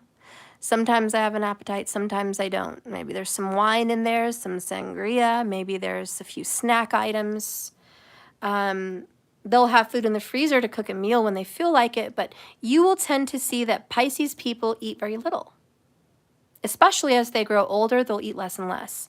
Pisces people are just, they're not foodies. Their drinks, they love fancy drinks. They're big on different kinds of drinks. You might see the fridge with 4 or 5 different types of drinks. But where's the food? You know, you have to go hunting for the food in the Pisces home. Because, again, subconscious Jupiter rules them. They're very spiritual. Fasting is no thing to them. Less is more. And so they're also minimalists. You'll see a lot of people in the sign of Pisces that don't collect a lot. They almost prepare for their death, because that's a Pisces thing. And so you'll see that they try to keep their closet organized and cleaned out, not hoarding clothes that don't anymore fit them. All their pictures will be organized and ready for people to look at it, or they'll want to get that in order. Death somehow finds Pisces. It's on their mind. It's their, what about the afterlife, the afterworld? What happens when I die? So they're concerned with those matters of spirituality and the afterlife. But again, always preparing, what if something happened? So they generally tend to have their home estate settled legally in case. But also their home is minimal. So it's very clean, much like Virgo, but in a different way. And they don't have a whole lot. They want to generally keep very little. They would make great tiny house people, except for the fact they love big homes. But the lifestyle of a tiny house they would love. You might see them living a tiny house lifestyle in a big house. They just don't want a whole lot, but they want the space and the security. Anyways, I'm done. If you guys want to know more about that stuff, I guess just ask me. We could talk about that sometime. Winded. If y'all are coming in, Stephanie, what the hell are you talking about? Your girl pulled this card and literally spoke for an hour on that shit. That's what happened. That's what the fuck happened. But Spirit guided me to speak to you about it for whatever reason. And just to know that each of you guys, and I forgot Aries, shit, but each of you guys are going to be focusing on home matters at this time. Aries people, real quick, brief, sports-driven, Aries people are going to love red and orange and black. It's a Mars thing. Sexually driven, Mars-driven, adrenaline-driven. Aries people are adrenaline-driven. When you go to an Aries home, you're going to see orange, red, or black, period. It's an Aries thing. It's just a thing. Any Aries you meet, it's a thing. If they are prominent Aries, orange, red, black, you're going to see it prominent in their car or in their home. down to they go down to the bed sheets, down to the sofas. An Aries person is like the classic modern. I love modern. But you'll see the black leather couch with the red pillows, the red walls, you know, black and red plates, black table, you know, or just orange, like everywhere. Like that's their favorite color. Also very sports driven. A lot of Aries people may be into some kind of sport. And if it's not black, red, and orange, they've got their team everywhere. So you'll see an Aries that's heavy into the Packers, heavy into the Broncos, heavy into the, what the fuck, like, I don't know, tennis, basketball. Maybe they're into the fucking Lakers. I don't fucking know. Maybe they've got tickets all year round to the games. You know, Aries people are into that shit. Maybe they're into bodybuilding, working out. Oh, Aries will have a gym. It doesn't matter if it's a fat Aries or a skinny Aries. Excuse me, guys. But if they are an Aries, they will have a gym. They will, because Aries with Mars, they need to work out. They need to, even if they're not fit people, Aries just need to work out and get physical. So they will run, they will jog, they will have weights, they will have Bowflex, they will have the treadmill, they will have this and that. You'll see them with a hot tub, you know, because they want to relax their body. Hello, Mars, after they work out. So they generally tend to have a gym, a hot tub, luxuries like that for sure. They tend to live in high tower homes. A home that has 3 stories is Aries, points up. It's got to go up. Aries people love high, like tall homes. Large, tall homes, even if it's narrow and thin, like a townhouse or a brownstone in New York, a high-rise, a condo in a very tall apartment building. They love that. They love the city. They love lights. They love the nightlife. They love to go out, do things. Their active lifestyle. They love blood and gore, whether that's war movies or horror movies. But you will see Aries people loving war or horror and probably porn. Hey, I'm just putting it out there. Yes, they would love porn. But anyways, you'll see Aries, they're just into that. You might see that reflect into the home. Maybe they have a, you know, a media room with posters of old Western movies and war horses and like, you know, whatever, World War II, who knows? Maybe they have a fucking basement of horror movies. Maybe they've got, you know, basement of like all their sports. But, you know, that's an Aries thing. But they love tall. And if they have a bedroom, they want to be at the top of the tower. You know, they need to feel like they've conquered. They're a hero. They've achieved. They're go-getters and they're driven. And they like to show off their accomplishments. They're kind of a little bit of a bragger. No offense, Aries.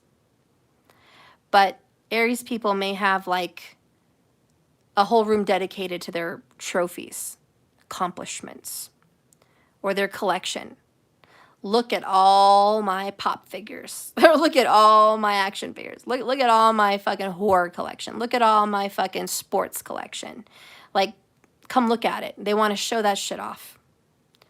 And if it has anything to do with money or real estate, a lot of Aries people are very prominent in real estate. Even if it's fishing, okay, because they're into the fishing as well. But real estate, they love to brag. Look at all the houses I own. I own 1, 2, 3, 4. I'm 10 houses.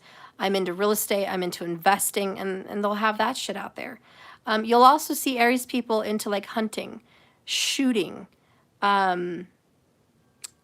sportsmen type stuff. Even if they're girls, you'll see a girl Aries, and she's really into like archery. She's really into Olympics, or she's really into equestrian. You know, you'll see them going after some Mars-driven thing, okay? But Aries people love height, and you'll notice maybe even their bed is very tall, very big. There's something unique about their bed to where you're like, wow, your bed is way different. Like when they're young, they love bunk beds, loft beds. When they're older, they love beds with the canopy, the big tall canopies. They love that height. They need to feel grand in some way. Anyways, I'm done. I'm sorry. We're going to move on. Spirit is also helping you gravitate to being in the moment. We also have feather and hearts, love, and relationships. Okay, for starters, who the fuck's getting chickens? I know eggs are expensive, but y'all are really going out to go get yourself a little chicken coop. You are. Spirit's like, I am guiding this person to go get some literal chickens. So there's definitely someone I'm connecting with that they really want chickens. And they're serious. They're going to go build an actual chicken coop. Wherever. And, you know, the fuck? They're going to have cluck, cluck, cluck going on in the backyard. Eggs are too damn expensive. And so here's the feather, divine guidance. The chicken is guiding you. You're homesteading. There's a lot of people that may be worried about the end of the world or world war or famine or, all this crazy shit. And you guys are like, I need to have a homestead. I need to make sure that we've got eggs, that we've got, water, we've got this and that. Like you're hunkering down and making sure the home is taken care of in some way. But Spirit is guiding you to create a safe home. Maybe something is going to happen to the world. I don't know. But if Spirit Source Creator is guiding you to get a new home where you can have chickens, or if you have a home to get chickens, maybe there's a reason sustaining you through hard times. But also the chicken is about community. And so there's a community of people that are going to be coming together to help you with your home matters. So you might be hiring painters, fence makers, builders, whatever the fuck, to come to your home and do things, plumbers, whatever. But you're going to be having a community of people, or you're going to be hiring people to come and help you in the home. And this is your divine guidance. Like, let's put money and work into the home. There's also this energy of getting in a relationship. We're jumping on to the next thing here. Love and relationships, marriage. You are getting someone to live with. Whoever I'm resonating with today, if this is your message, honey, Spirit is guiding you for your life partner. There is a rooster and there is a hen. Together they build a home. They have their chicks. They create their life. You are not meant to be alone. So if you're watching this reading, this video has resonated with you so far, if you're thinking, will I always be alone? Will I be alone forever? Is alone what's going on with me? No. No, Spirit's guiding you to find your partner, or guiding your partner home. Both of you are going to be getting grounded at home together. You and a partner are going to be building and creating a life. And Spirit is guiding you guys there. And that's probably why Spirit wants you to work on the home. Because you know what? Before you get a lover, you better make sure there's a home. We have the Sun card, Leo. Look at the lemur. He's meditating, letting everything come to him. Spirit's like, listen to me. Be guided by me, trust me, feel me, know that I'm blessing you. I'm giving you happiness. The next card here is the Wheel of Fortune. So things are going to turn around for you in a good way. Prosperity, abundance, happiness. Things are really just turning around. And matters of the home, things are turning around. If you feel you've had bad luck, you've been shafted, things don't work out for you on the home front, it's about to turn around. And Spirit's like, we're working on it. Don't ever tell me I'm wrong. Ever again. Ever. Not that you ever did, but don't tell me that on my channel. Look what you guys got. Clarifying love and relationships. You got the Lover's card. Boom. So don't play me. Play Lotto. And you better go play Lotto, because in Colorado it's like 1.1 billion right now. Go play Lotto. Don't play me. But again, this is coming in saying you're not going to be alone. I'm bringing a partner to create a home with you. Your family is expanding. And the very fact they brought up the chicken, to me thinks you're building a nest. You are creating a nest. You guys might be nesting. You are probably nesting because the relationship is on the way. You know how pregnant women nest because they're expecting a baby. For guys that don't know, women or young ladies that don't know, when you're expecting a baby, everything has to be clean. Under the kitchen sink needs to be clean. Under the bed, the bathrooms, everything, the car, the garage needs to be swept and clean. You need to remove all germs from the premises. When a mother is nesting, her natural instinct is to get all the germs away so the baby can flourish. And then her job is to make sure she's got everything she needs for the baby so she doesn't have to go out to get it. Natural instincts. Yes, mothers will even clean the mattress. Alcohol, fabric freshener, cleaner, like disinfecting. Cleaning the mattress, cleaning the sheets, getting new pillows.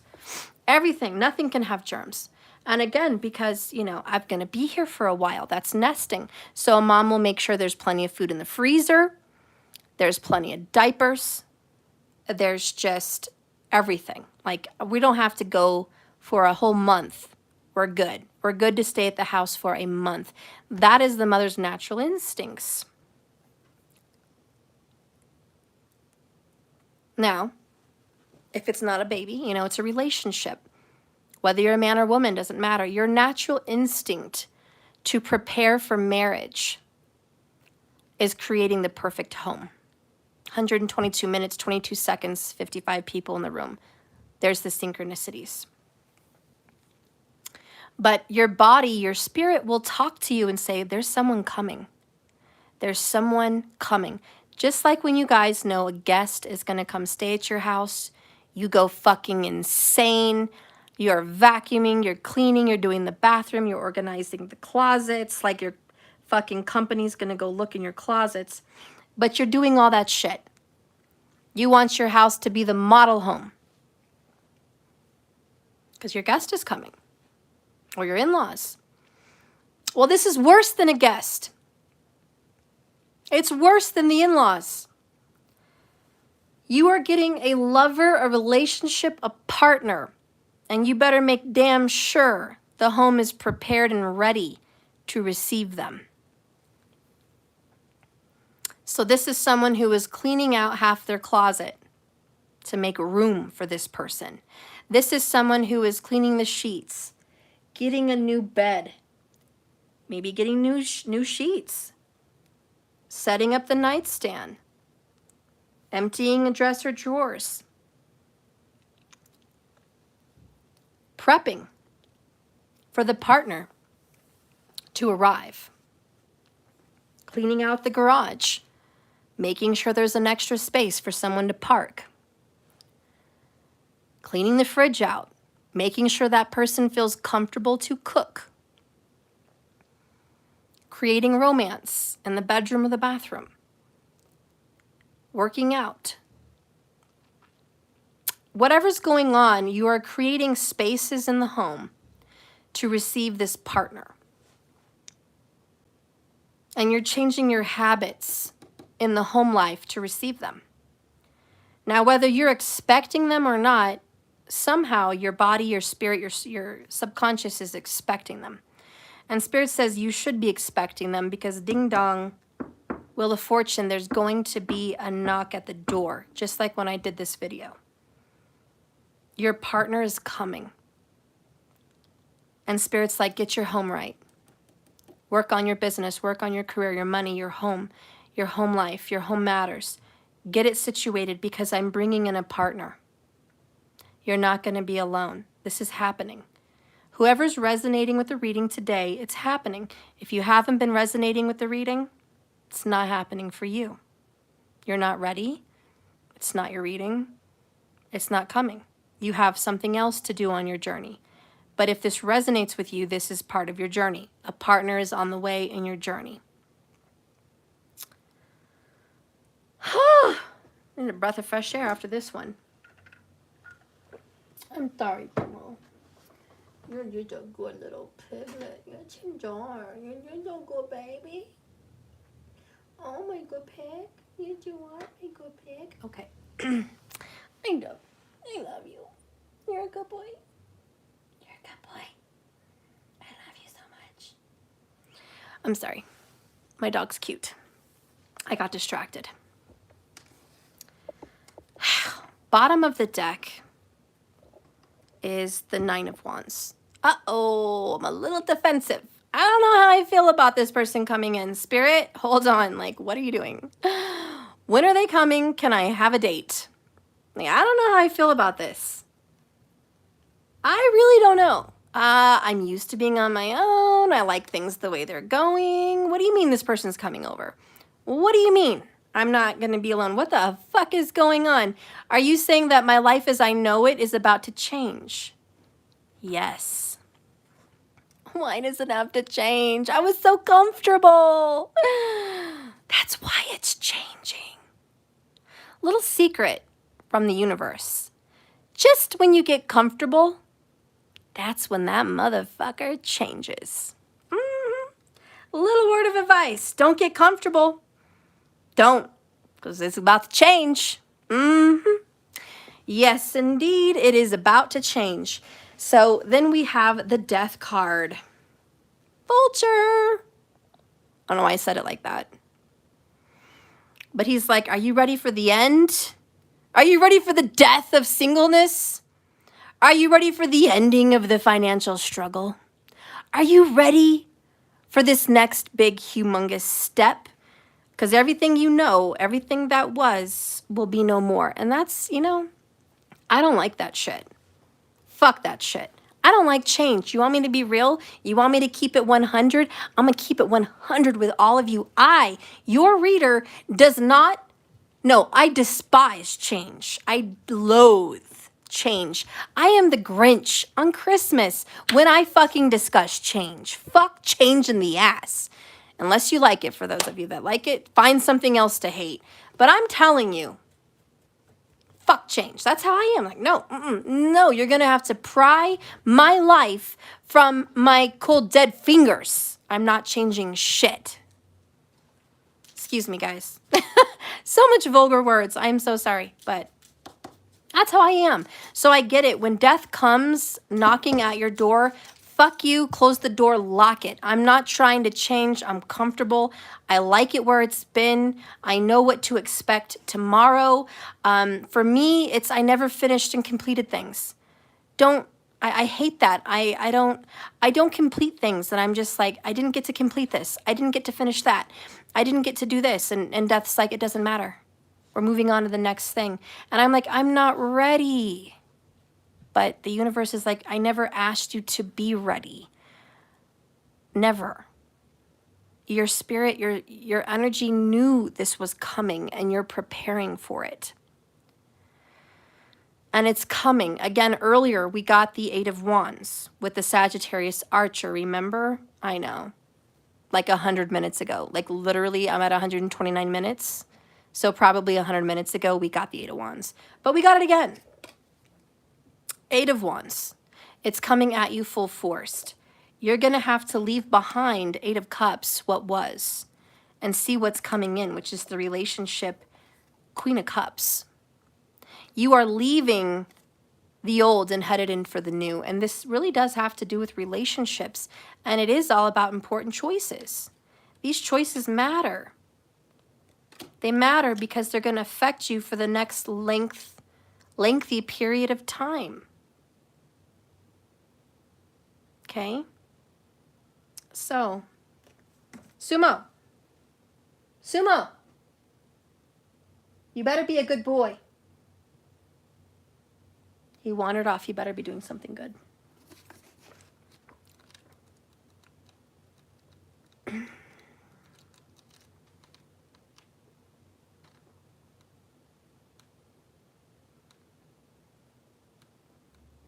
Death says this: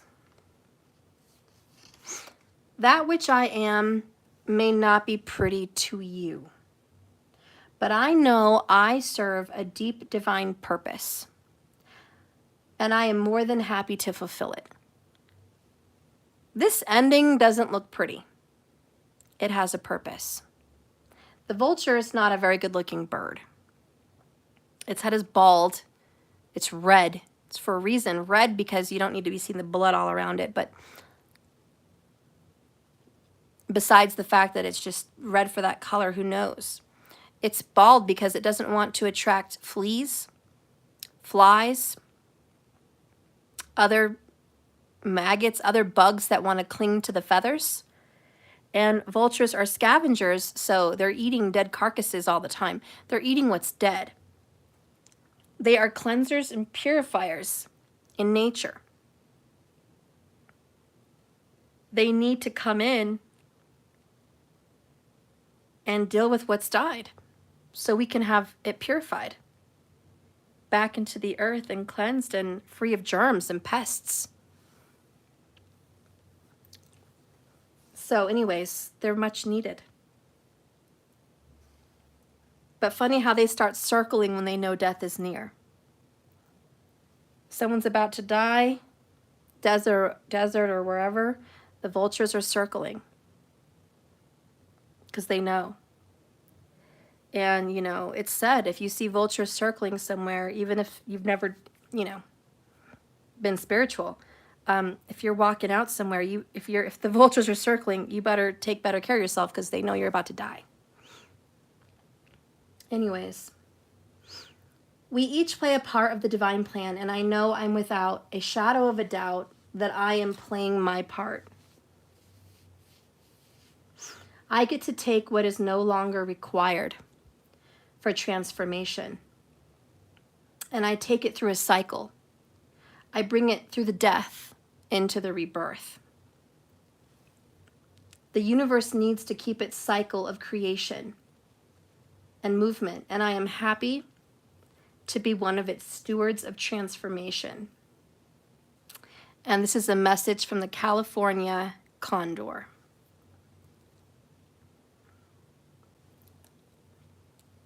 Out of sight does not mean out of mind.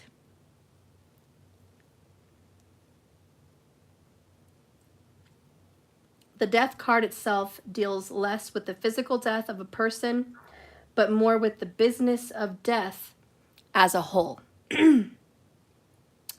The energy of endings permeates this card.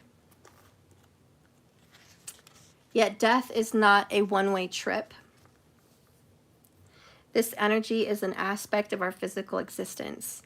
And in fact, there is only one part of this material world where death does not play out its cyclic game.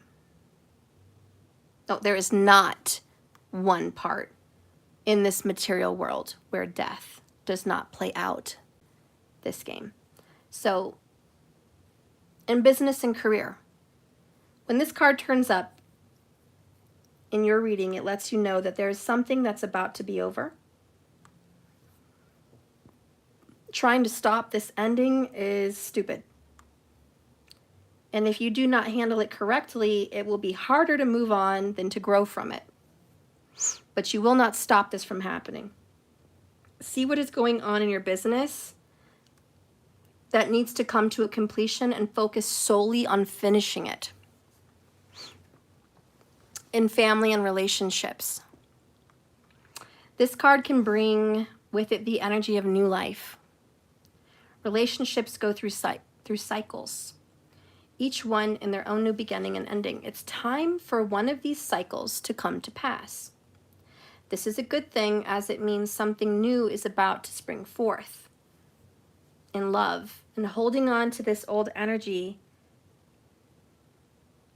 or situations that no longer serve you won't create the life you want. So let them go and let the energy of death do its thing.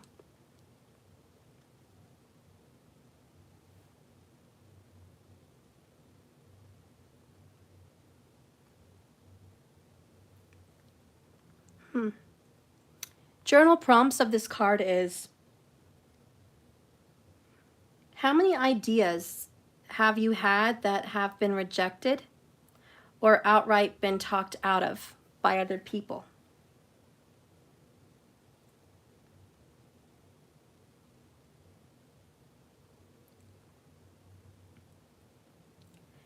Second, how many relationships have come and gone, whose energies you have not fully released yet, allowing the energy of this old form to be rebirthed in the new?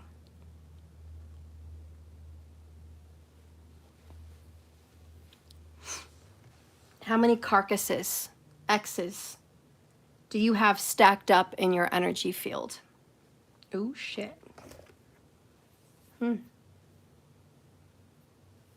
This is the energy of releasing your X's. It's also the energy that your person is releasing their X's. We've got to let the old relationships go so we can get into this new one. That's what Death's saying. Because this new one is coming very soon, within 8 weeks. And under that is the Eight of Cups. We've really got to release people that have died, people that you've moved on from, people that you want to recreate in somebody else.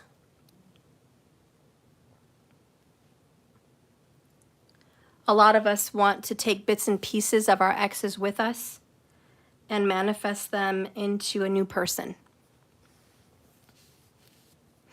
Well, I broke up with this person, but now this guy, he really reminds me of him. He looks like him, but he acts like so-and-so.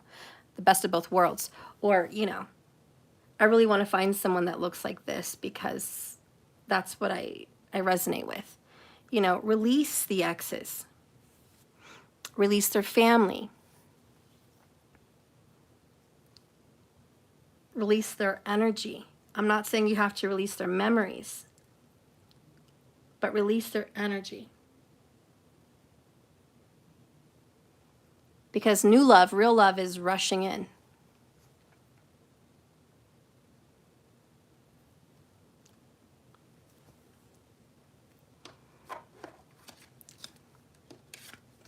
Spirit, please guide and direct me with these transformation cards to show me what transformation we're going to be seeing with Death. What transformation are we seeing with Death?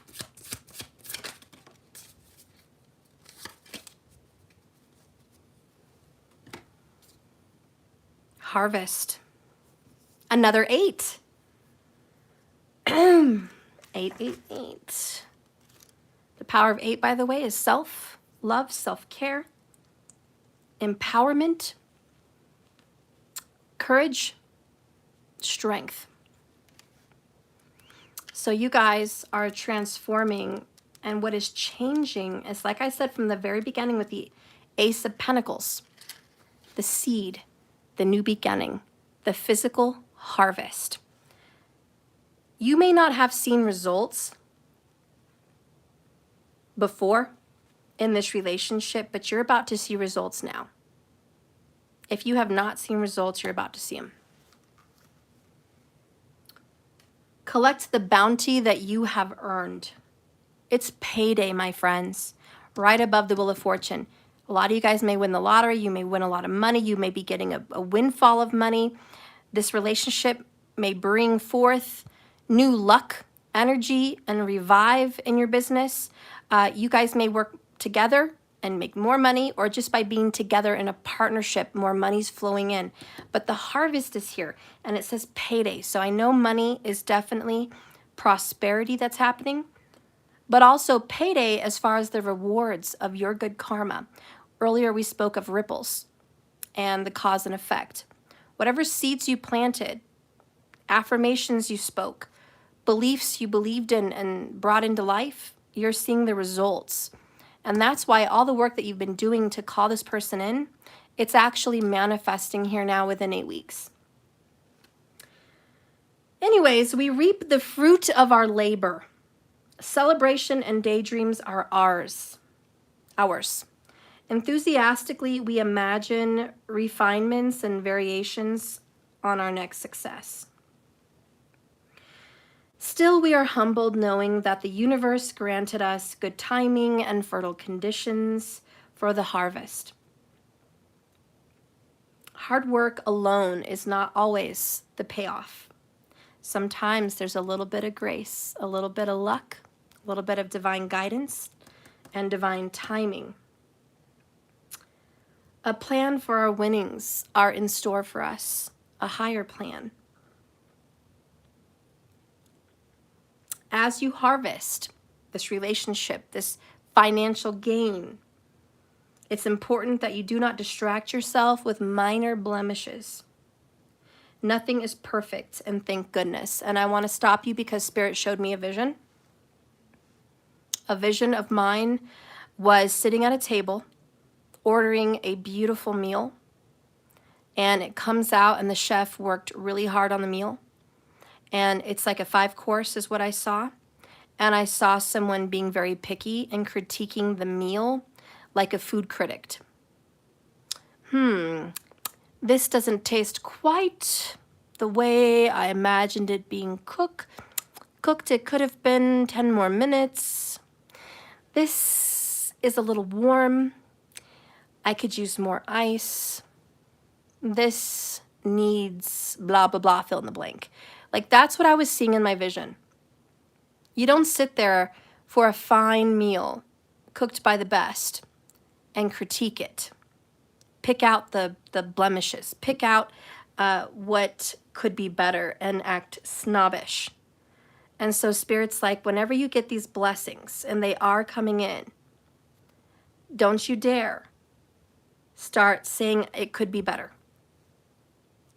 Oh, it's a good, I built this chicken pen. It's pretty good. It could have been better. No, be blessed that you were able to build it and it looks amazing. Oh, my house looks decent. I did do a lot of work to it. It could be better. If I would have had $1 million, man, what could I do with that money? Again, you're critiquing it. You're picking it apart. So Spirit says, whenever this blessing comes, be grateful. Be humble. This is a bountiful harvest. And by the way, you get what you give, and you're being given more than you deserve. I hope that makes sense. You get what you give, and you're being given more than you deserve.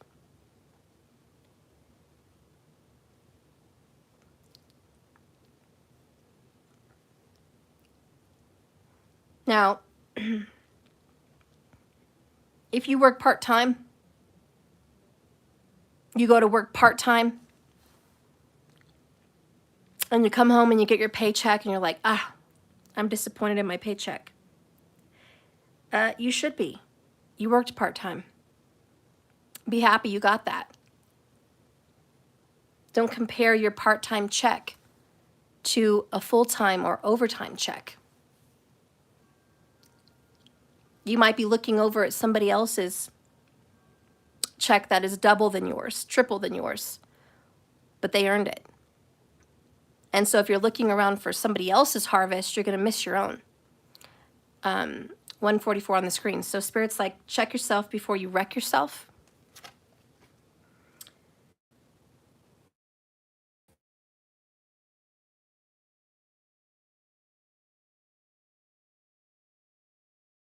Sorry, guys. I was getting a phone call there. Can you guys hear me? Make sure you can hear me. So nothing is perfect. Like the farmer who serves the seed crop for next spring, be careful and save as much as you can from this harvest so you can prepare for the next seed planting.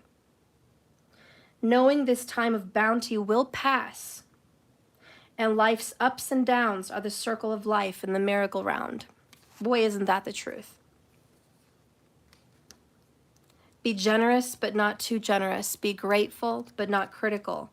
If you are being given more than enough, Spirit wants you to put your money into your home. There's something that's going to be coming up, and you better put money into the home because you're going to need it later. So that's what I'm feeling like. Put your money into your home and your family and your relationship, because something is coming and you will have a loss. Something is coming.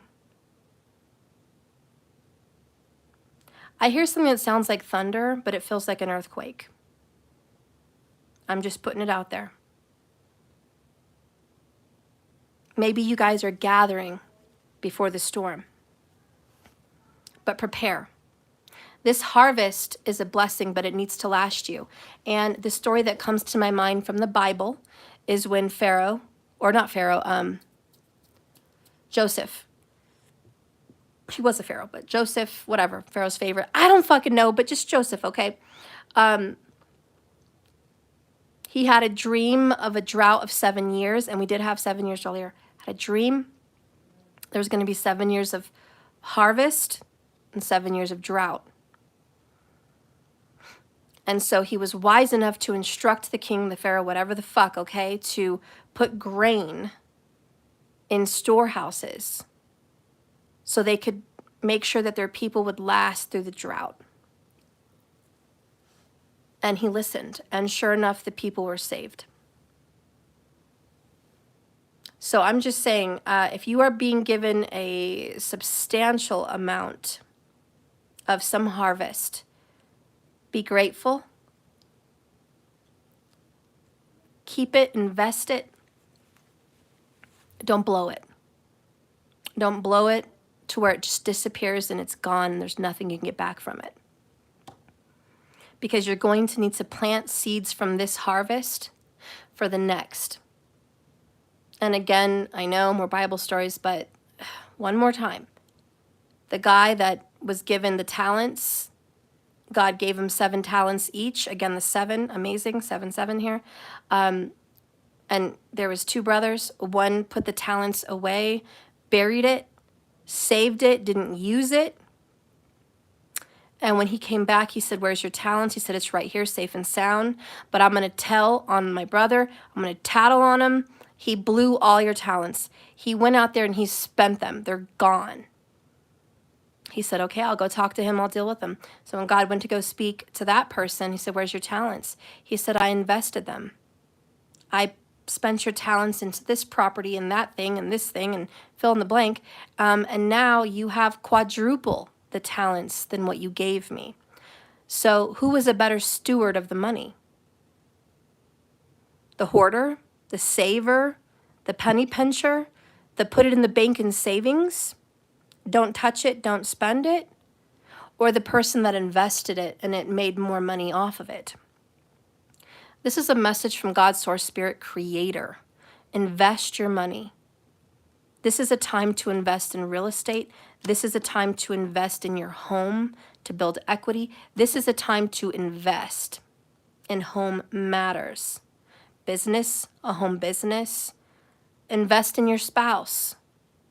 But this is a time to invest in your kids, but you're going to invest because that is your goal. That is what's going to pay off in the long run. So you guys are investing in home matters or the family. And that is a message from Spirit. Invest, don't hoard it. In the picture, a chef plucks a golden apple from a tree. His windfall influences him with awe and excitement. Compliments, attention, and success are yours. The golden apple is magic, and it's a symbol of vitality and abundance that flows long into the future from the work you have done. Spiritually, the golden apple represents divine food, wisdom, knowledge. From worldly and otherworldly experience comes this golden apple of harvest. You've learned a lot, and you deserve a reward. The chef's fork implies a recipe, a plan for the harvest. Look to the future to consider the best use of your harvest. The 2 vines from the fork mean there may be a choice or a decision. You need to consider, because the fork also alerts you to keep guard of your harvest from those who may be jealous of you now. Wow. And you know what? I am so glad it's in the upright. When I was pulling this deck, I flipped it upside down, whatever way, just because they're all mixed. But I flipped it because I felt the need to flip my deck. So I need to flip it for this message. And this card came upright, but that means had I not flipped it, this card would have come in reverse. And that message was not wanted. That message was not needed, and that was not your message. So Spirit instructed me to flip it, and I listened. Because here's what it would have said in reverse had I not flipped my deck around. It would have said the timing is off. Attempting to pull a fruit from the tree is impossible. You have to wait longer. Your goal is blocked or out of reach. This isn't the best fit. You may have exhausted yourself. You need to work harder, smarter, faster. There's a famine. There's suffering.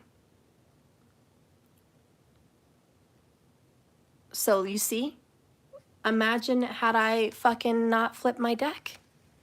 You might have gotten that message in reverse. Spirit is giving you a blessing.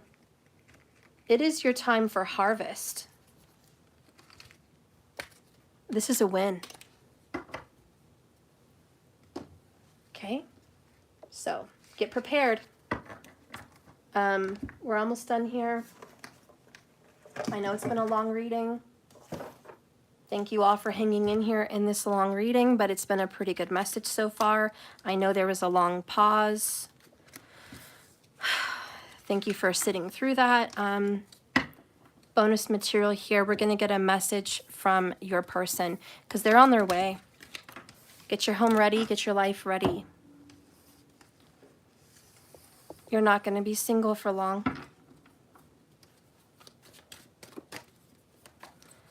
Spirit, can you give me a message from the soulmate?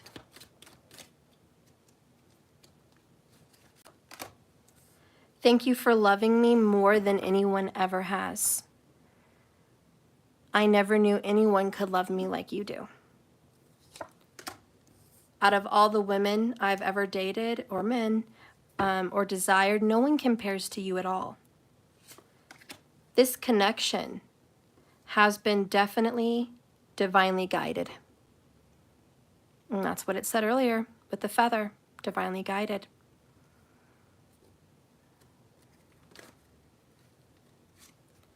I want you to kiss me like you mean it and look at me in the eyes.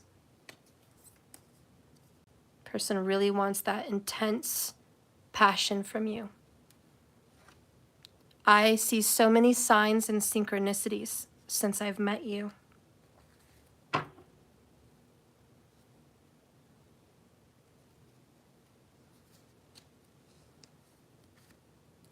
Making love to you is unlike anything I've ever experienced. You make my body react in such a magnetic way such a magnetic way to yours. The reason I come and go is because I just can't stay away. But I'm not ready to give all I know you deserve, so I run. Bottom of the deck. I know you think all I care about is sex, but it's not true. I do care about you. I just don't know how to share my emotions with words as well as you do. And what is in store for the lovers? Ooh. Page of Cups. A loving message comes in. Temperance, restoration, and balance. I'm coming. I know it's been a long wait. Just stay focused. Balance yourself. 66 in the room. 6-6. Be humble. Be kind. Be balanced. Wait. I'm coming. You can trust and believe. Page of Wands. Honey, I'm about to communicate with you on so many levels you don't even know. Queen of Swords. Third party. Judgment. I know that I need to cut off that third party. And that's been the writing on the wall, the message, the up late at night. I know that's what I need to do. Queen of Swords, third party judgment. That's what this means. I know I need to cut them off. I've made the judgment. I am looking back at my actions. The deed will be done. Why? Because you're my fucking person. King of Pentacles, Queen of Pentacles, now Queen of Swords, King of Swords. Don't you understand? You're my soulmate. You're the right one for me. You are my person, not the third party. Nine of Pentacles, we're about to be abundant by starting to be abundant in ourselves. The karmic doesn't know it yet, but I'm already making plans to escape. I'm already leaving. I'm sneaking off. I'm sneaking away. Seven of Swords. It is a secret, but I'm sneaking away.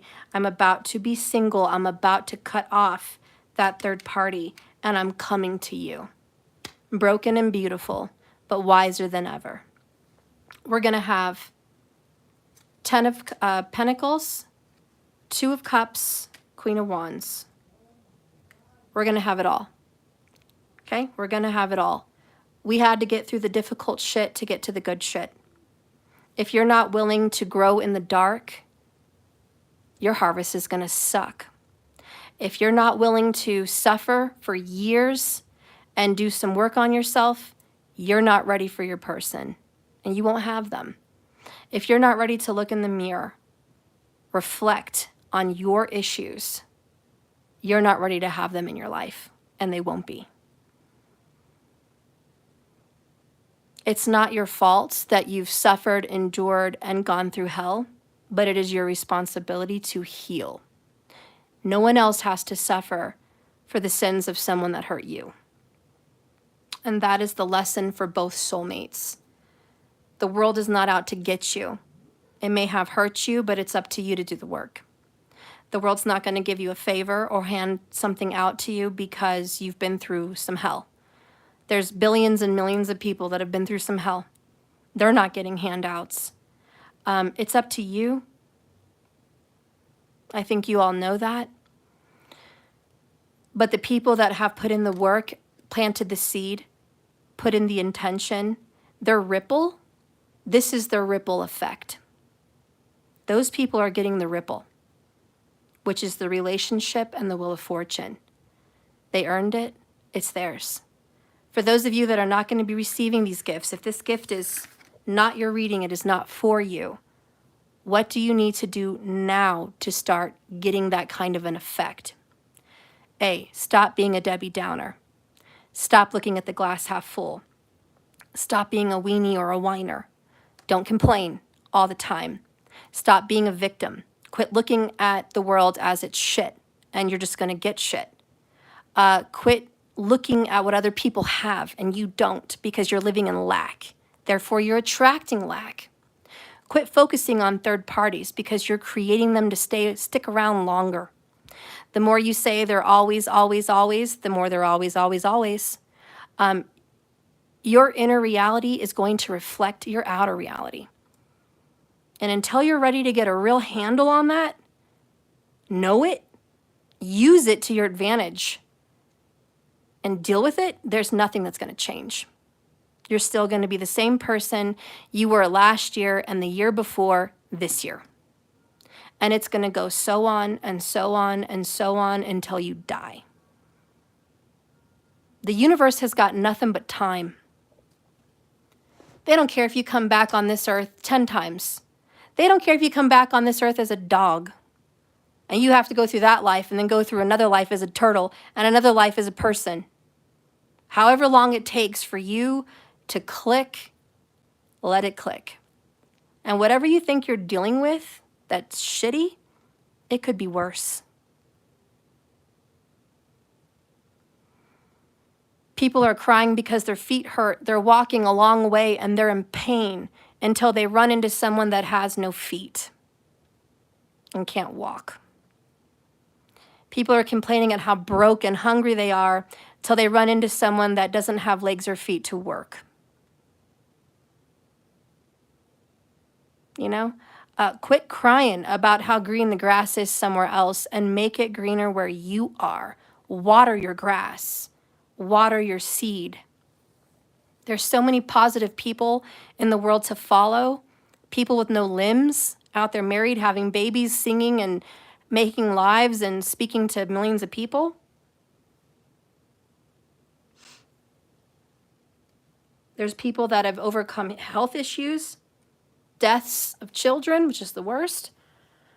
People that have overcome major adversity, and they're out there doing it.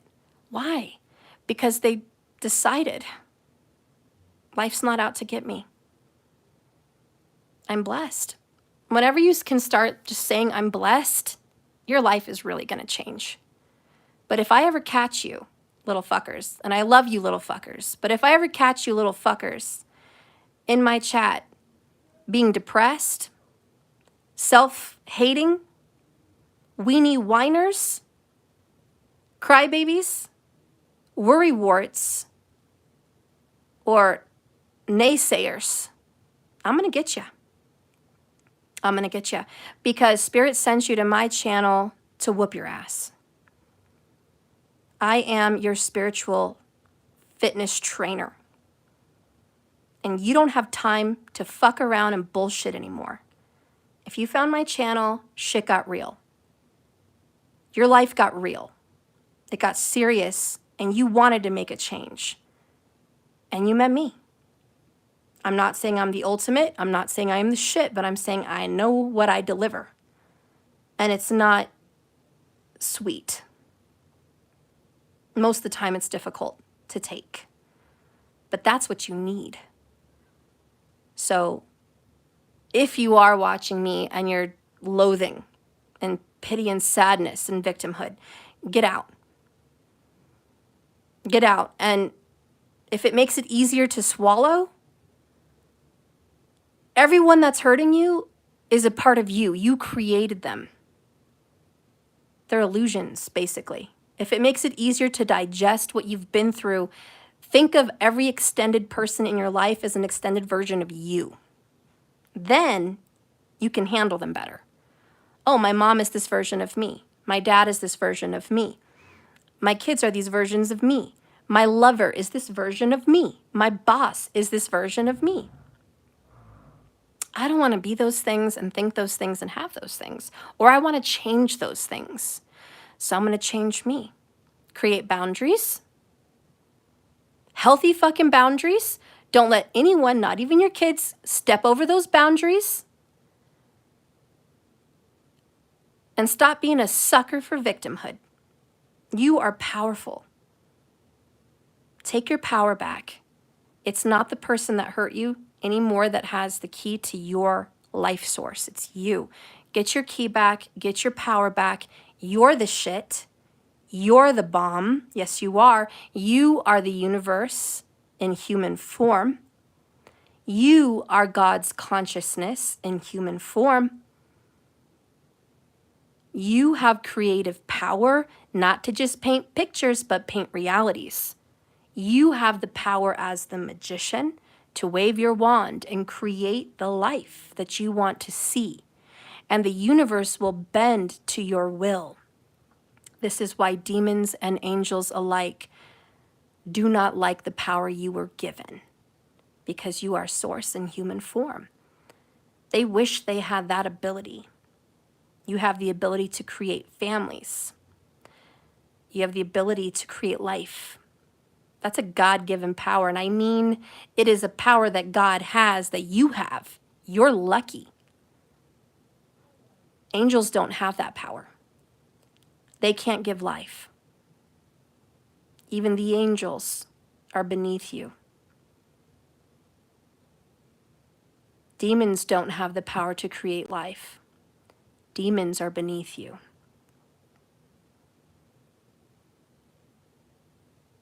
The spiritual war of good and evil is in your mind.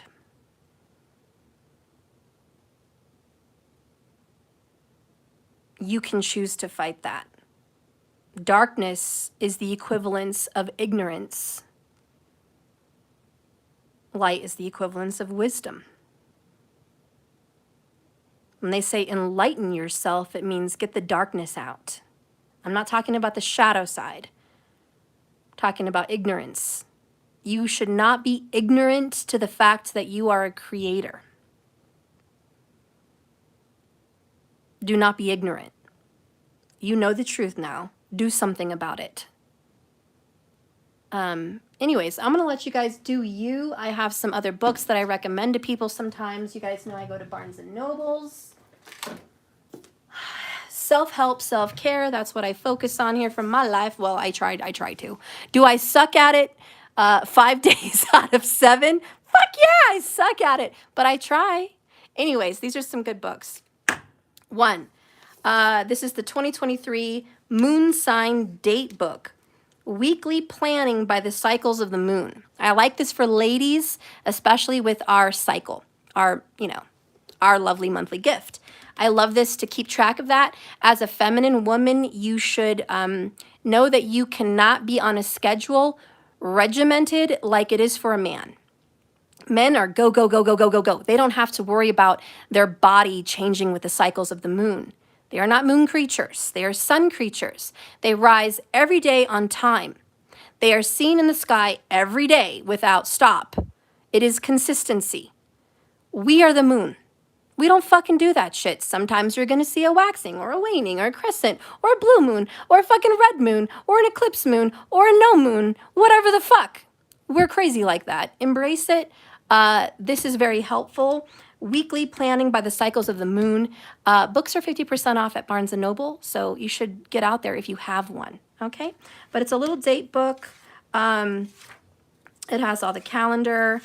I just got this, so I don't have the beginning of January full, but it talks about the planets. It talks about the different kinds of moons.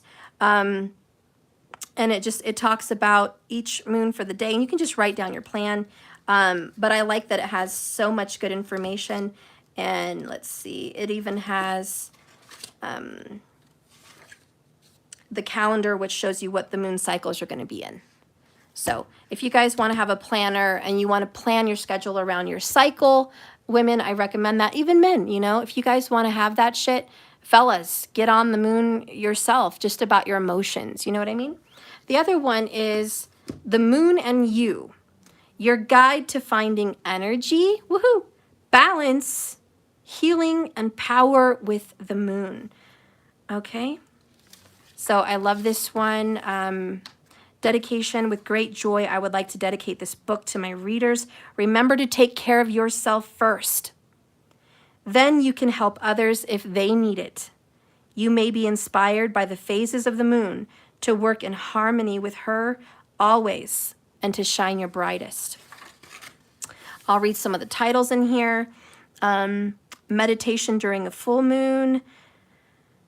Charge bottles of water. Moisturize your skin. Do a yoga routine. Stop rushing. Slow down. Each moon has certain things that you should be doing. So it has full moon phases, what you should be doing in full moon. Waning moon phases. Invite Kali or Ganesha to help clear away negativity. Make your own skin exfoliant with sugar. Try a brush massage or detox. So it tells you what to do in a waning, which, as you guys know, waning is release. During a dark moon, meditate and release. Receive messages from your guardians, your angels. Carry gemstones. New moon, meditate in new ideas and endeavors. Take a walk during a new moon. Lots of energy. Choose a new gemstone. Improve your workspace with feng shui. Okay. Waxing moon, which is what you're gaining. Meditate. Bring something you want into your life. Create an intention jar. Perform a Kundalini yoga routine. Grow your finances. Carry quartz. Anyways, this book. Okay? This book. So I recommend these in combo, and that's what I'm going to be doing. Again, these are at Barnes & Nobles if you guys want to go out there and just get one. Maybe they're on Amazon. I don't know. Probably. Everything's on Amazon. But either way, I recommend these for you guys with your cycle, men or women, it doesn't matter, but especially ladies, you know, get on it. It's so helpful. It's so good for you. And either way, men and your feminine energy, honey, do it. It's good for you. Your emotions, your feelings, your cycles, you're so in feminine energy. Let's embrace that. So I recommend that for the new year for you guys. Anyways, I'm gonna go. It's been a long ass fucking reading. Thank you for watching me. Please don't forget to hit the like button and don't forget to subscribe. So if you're first and you're aware because you had an alert, because you're subscribed, that I'm live and you're the first one to say hello or whatever in my chat, you get free cards. So why not? Hit the subscribe button. Plus, you're nice, right? Be nice. Help me out.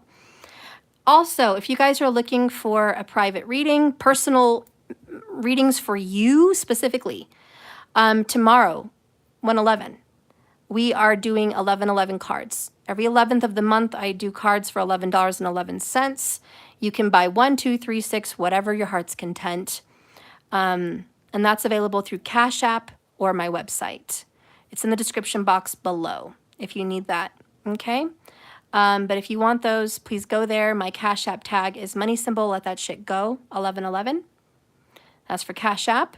You can donate $11.11 per card. So if you want 3, $33.33. If you want 1, $11.11. You understand? And you could also go on my website, www.jks1111.com. Just donate there, and you're going to be able to get cards tomorrow. Okay? So I'll be starting the card reading. I don't know if it's going to be early morning or late night. I have to see how my day goes. But those will be available tomorrow. So hope to see you there. All right? Get in line because I already have 2 or 3 people ready in line. First come, first serve. If you're live with me and you're waiting, I'm going to do you first tomorrow because it's only fair. People watching and waiting for the reading, if people aren't there, it's not fair to make them just wait around. So I'd much rather do whoever's first live with me, and then I'll do in order, whoever paid first. Okay, guys, I love you so much. This is it. Good night. Remember, like I say, it's a journey, not a destination. So just keep swimming. I love you all very much. May you be blessed. May you prosper. Man, may this Wheel of Fortune just give you the goods. I hope to God this is your harvest. And this message is for you. Claim it, own it, speak it, live it. Thank you for watching. I'll see you guys tomorrow.